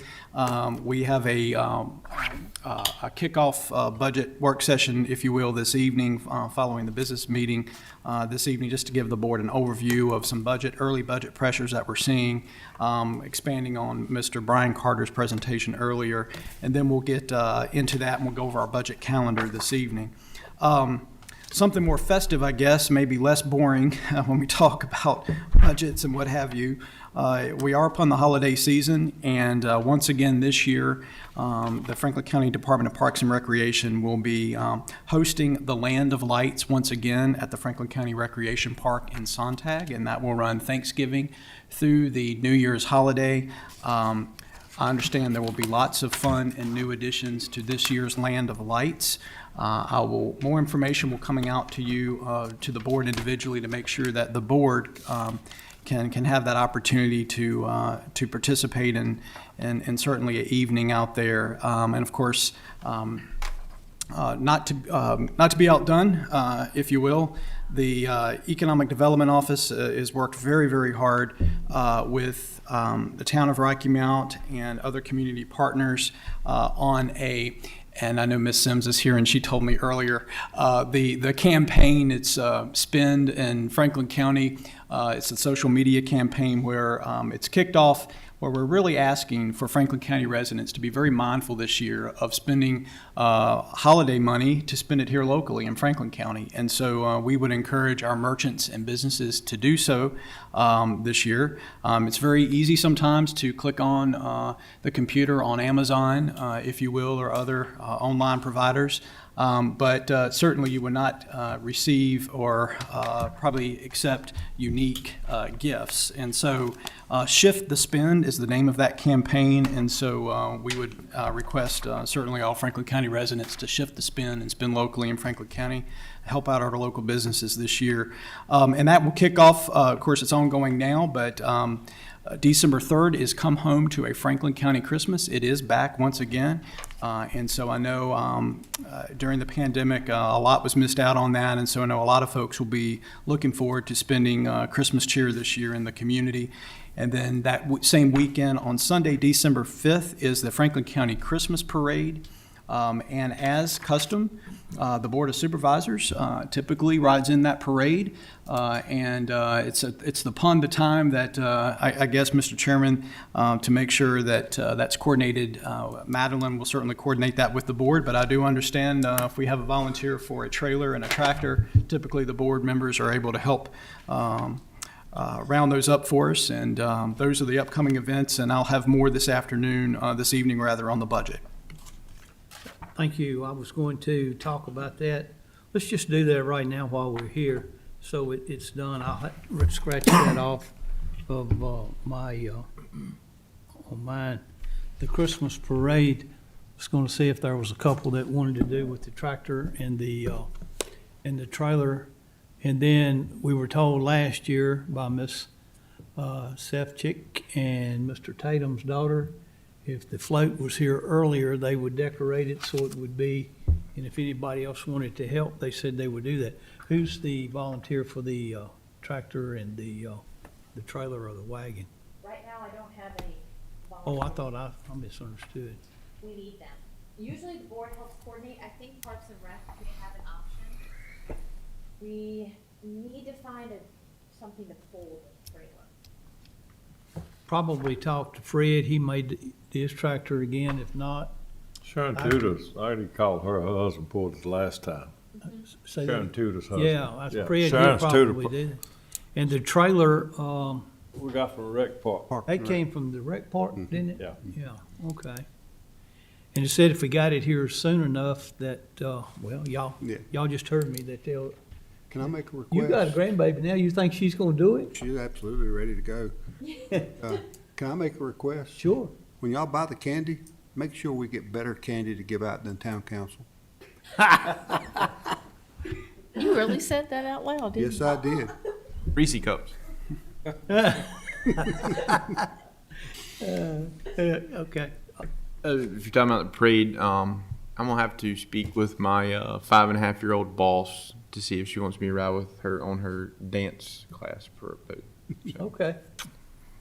I'll have to But, let you guys know what she says. She's the boss. I hope will you if have she tells me to. Getting ready to say that. Hope you have to wear it too. I'll do whatever she wants me to do. Yep. If, let Madeline know if you're gonna ride, and if you're gonna bring, like, some of us try to bring our grandkids or something, if you wanna do that. And, if you wanna help decorate it, so it's not the plainest one there. I think Jim needs to ride. We need a Santa Claus. Oh. I thought that was cute. I'm not there yet. Oh, okay, so that'll be when, and my beard will be what? That All might right. be a little quick. Thank you. Yeah, that takes care of that. Tim, you got something to read? Yes, I do. We'll go into closed session, and Madeline has informed me that supper's back there. Let's go back in the 75. Okay. Okay, Mr. Chairman, I make a motion that the Franklin County Board of Supervisors will go into closed meeting in accordance with 2.2-3711A1, personnel discussion of appointments to county boards, commissions, etc. A3, discussion of the acquisition of real property or the disposition of real property. A5, the discussion concerning a prospective business or industry or the expansion of an existing business or industry. And A29, discussion of the terms of a public contract of the Code of Virginia as amended. Second. We got a first and second, Madam Clerk. Supervisor Ronnie Mitchell? Yep. Supervisor Smith? Yes. Supervisor Tatum? Yes. Supervisor Condit? Supervisor Carter? Yes. Supervisor Leland Mitchell? Yes. And Chairman Thompson? Yes. All right.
Back. Mr. Tatum? Can we? Yeah, I think you have to have Ronnie vote on it, though, if he was To in there. certify the meeting.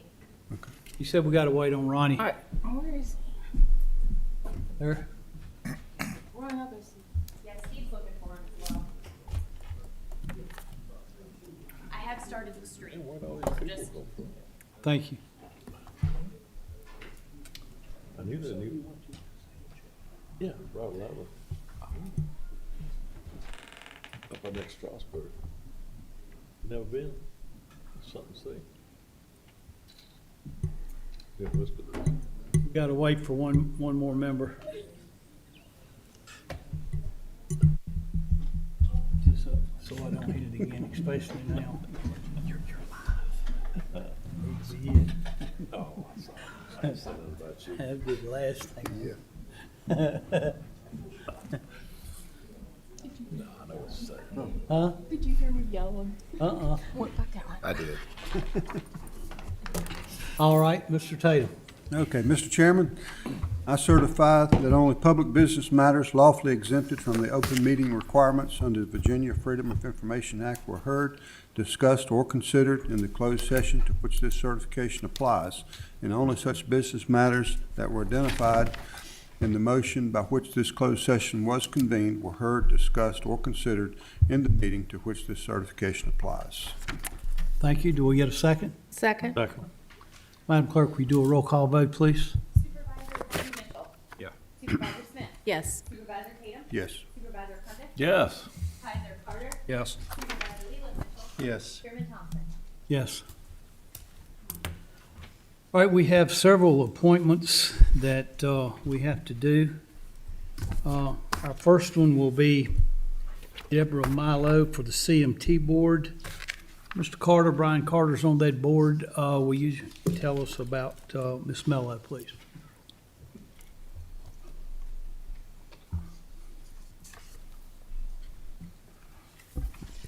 Thank you, Mr. Chairman. Yes, sir. For every member of the Community Policy and Management Team, CPMT, we have certain members who are prescribed by code.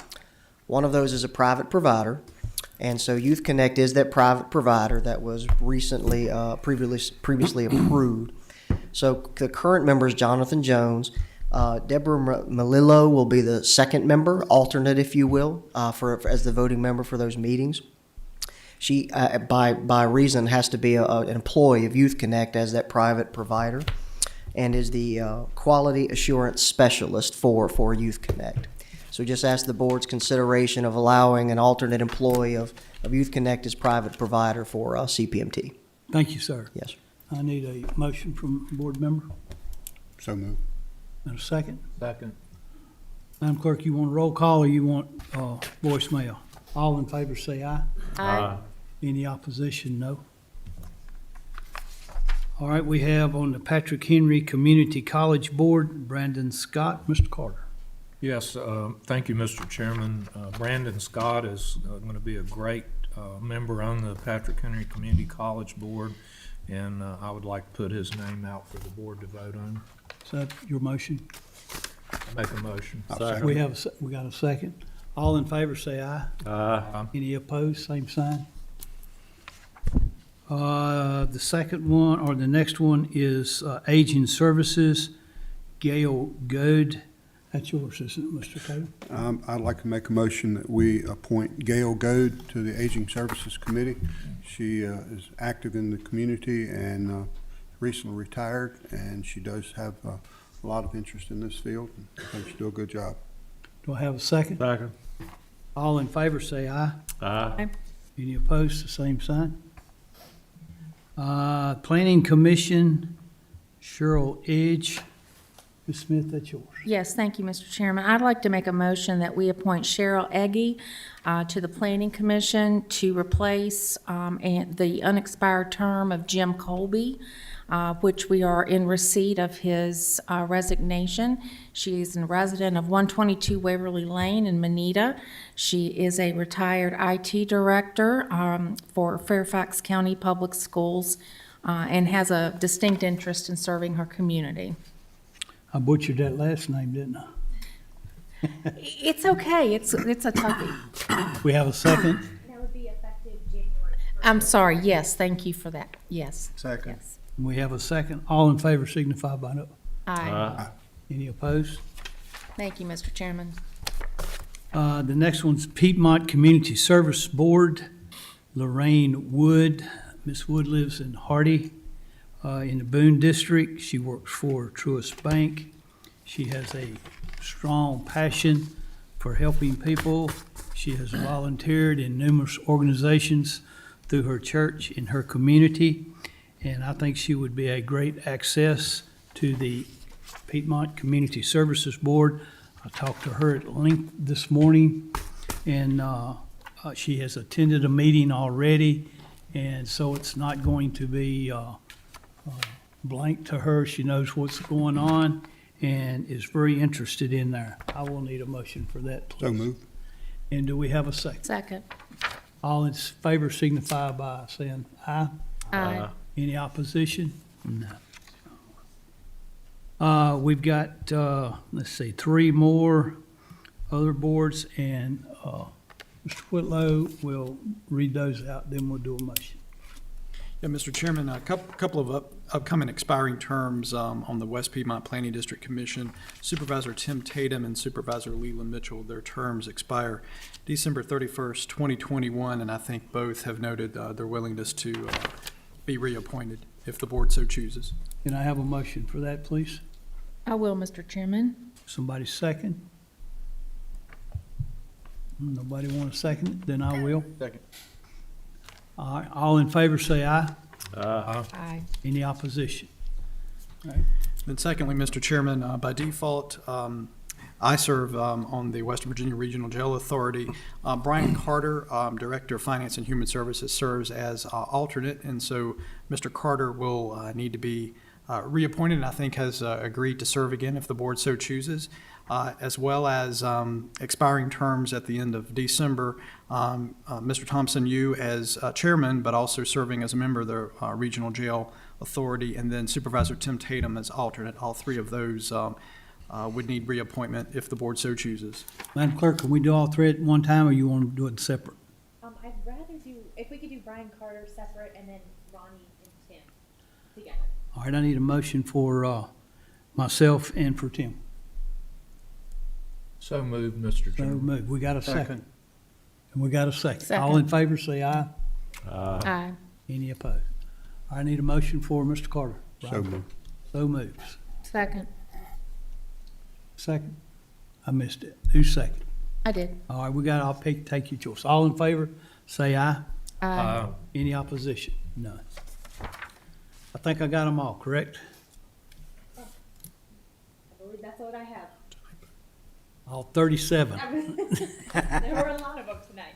Ladies and gentlemen, we have reached the time set aside in our meeting for public comment. Public comment gives citizens an opportunity to address the board in person or in writing on matters appropriate to the responsibility of the board. Speakers must direct all comments to the board as a whole and not to individual board members or employees of the board or county. Personal attacks and insulting, profane, or vulgar language will not be tolerated. Likewise, commentary on issues that are not within the purview of the board and that are not a function of the local government over which we have no control are not acceptable. Public comment is not a question and answer session, and board members will not answer questions during public comment. If a speaker violates these rules, the chair may rule the speaker out of order, and upon a second violation, have the speaker removed from the podium. Madam Clerk, please call the first speaker. Miss Sheila Rigney. Ms. Rigney, will you come forward, please? State your name and address for the record. Sheila Rigney, 4171 6 Mile Post. I'm in the Blackwater District. Thank you, ma'am. I'd like to just say that I just finished up the Sheriff Citizens Academy, and I was very pleased and very proud of Sheriff Overton and what he's done with the amount of money that he has to do with. I also was fortunate enough to go on a ride along with one of the deputies, and what I saw firsthand was that this county is really, really big. Yeah. And we don't have enough deputies. The ones, though, that are there are faithful to their job and they're loyal and they're really good guys. They do have a program called Citizens on Patrol where some of us may end up working with them as volunteers. But I would also like to ask the board to please consider officially recognizing the Franklin County Militia as another backup for the sheriff's office. And that's all I had to say. Thank you. Thank you. Mr. Patrick Cosmato.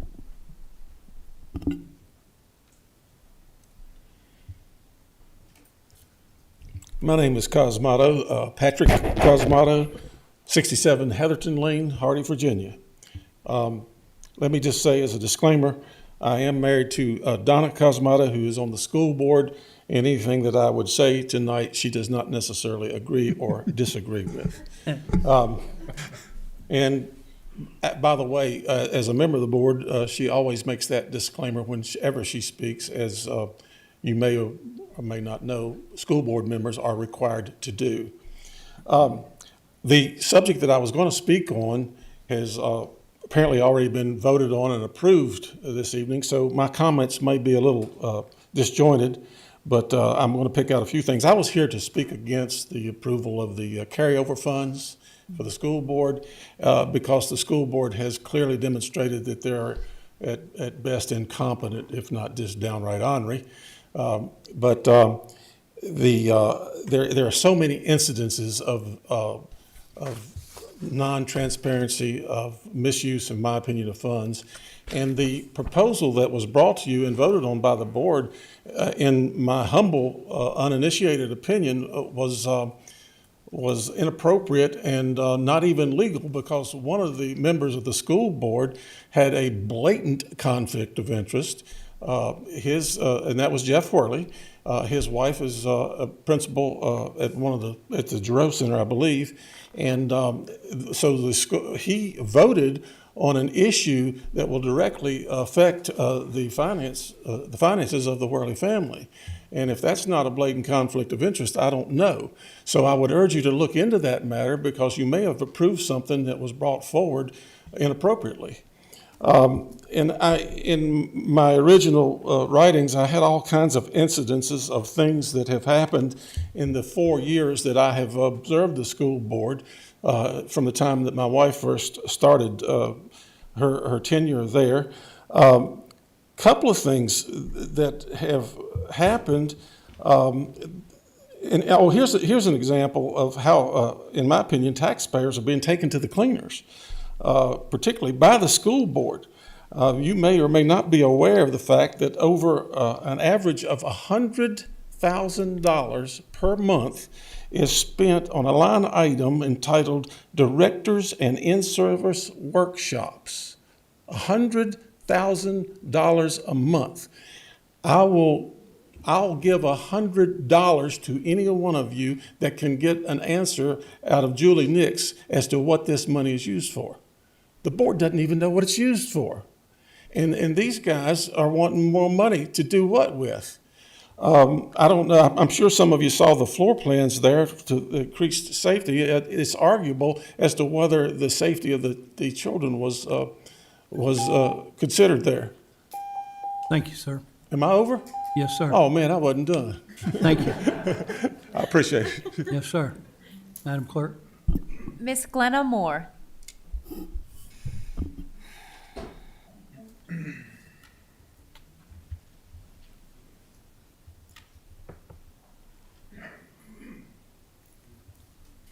Good evening. My name is Glenna Hawkins Moore. I live in Rocky Mount.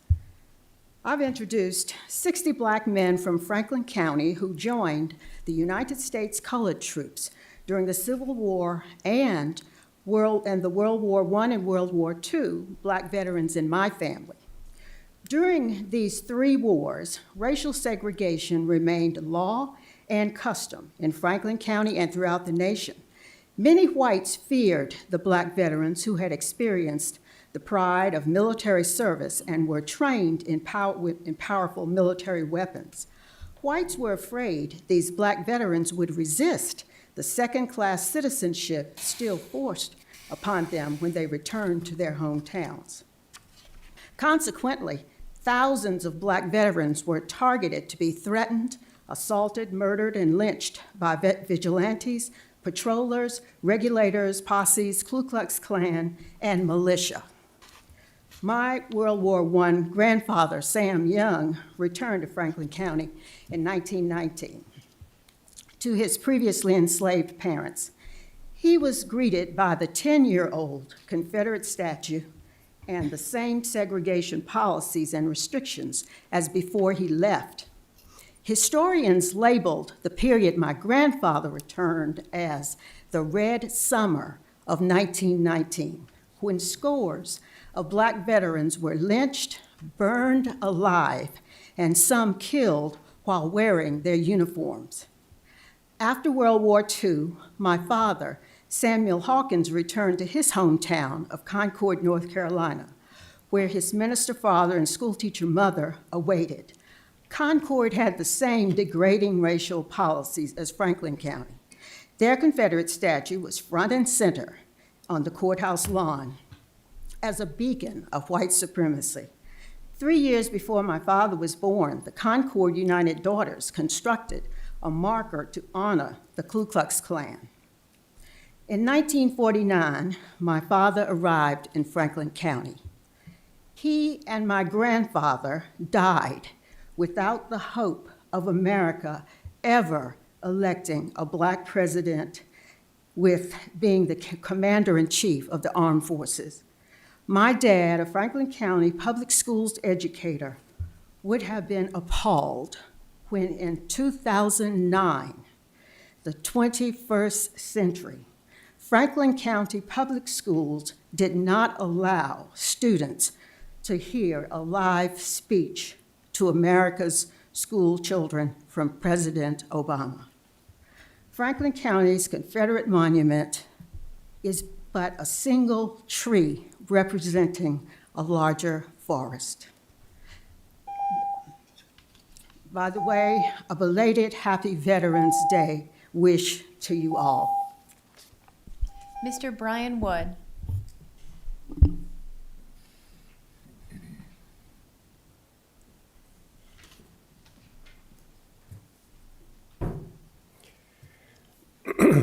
Good evening. My name is Brian Wood, 310 Bailey Boulevard, Hardy, Virginia. I'm the chairman of the Franklin County Militia. Thank you for the opportunity to address this board. Last month, we introduced our new proposal to this board, a resolution on volunteerism. A member spoke about our volunteer efforts with the Sheriff's Office Citizens Academy. I would like to update you on other activity. On October 30th, members of the militia provided crosswalk safety escorts for children and families who attended the Rocky Mount Church of God Harvest Party. At the request of Pastor Meredith, about a dozen militia members were present to set up a safety crosswalk across North Main Street in order to mitigate pedestrian risk and increase traffic safety. Hundreds of children were able to cross from the parking area to the events at the church without incident. We were happy to assist. Earlier this spring, the militia learned about a family in our community that was in need of assistance. Brian Colson suffered from a rare disease. He lived with his parents, whom he cherished. Brian was fiercely independent, but when the disease took his ability to walk, it became apparent that he and his family were struggling. Members and friends of the militia worked to get Brian in contact with researchers at the National Institutes of Health, and Brian was accepted into a clinical trial. Knowing that he would need to travel from Franklin County to Bethesda, Maryland for treatments, members of the militia reached out to our community to construct a wheelchair ramp for Brian at his home. CAPS Home Building Center in Manita and Lowe's generously donated materials. Integrity Trade Solutions donated manpower, planning, and expertise, without which this project would not have been possible. Over 500 man-hours went into the completion of this project. Brian was able to enjoy some summer and early fall days outside of his home, and his parents were able to get him to and from his doctor appointments. Brian was a patriot who loved his country and fiercely believed in individual liberty and the freedoms that the founders affirmed in our founding documents. He very much wanted to see his local government pass the militia resolution. He fought the ravages of his disease with a determination to see that day come to fruition. When the first resolution was denied a vote, he asked me to keep fighting. I told him that I would. Last month, I showed you all the first page of our petition to point out that our sheriff supports our new resolution. As grateful as I am for his patriotic support, the most important signature on that page was the very first signature. Brian Colson was the first to sign that petition. That was his final act of patriotism. Despite the heroic efforts of his family, friends, and physicians, Brian went home to be with the Lord on September 25th. I'm a better man for having known him. Last month, at the conclusion of public comments, this board admonished the public that if they did not like the direction of current government policies, that we should get out and vote. Our members, as individual citizens, had a profound impact on the outcome of local elections. Our gaze is now fully affixed on this board. We believe, we hope, that you will vote to affirm our natural and constitutional rights. We now admonish you to vote and pass our proposed resolution. Now is the time to stand and affirm and support our rights. Thank you very much. I apologize for going over time. Thank you. Thanks, Brian. Madam Clerk?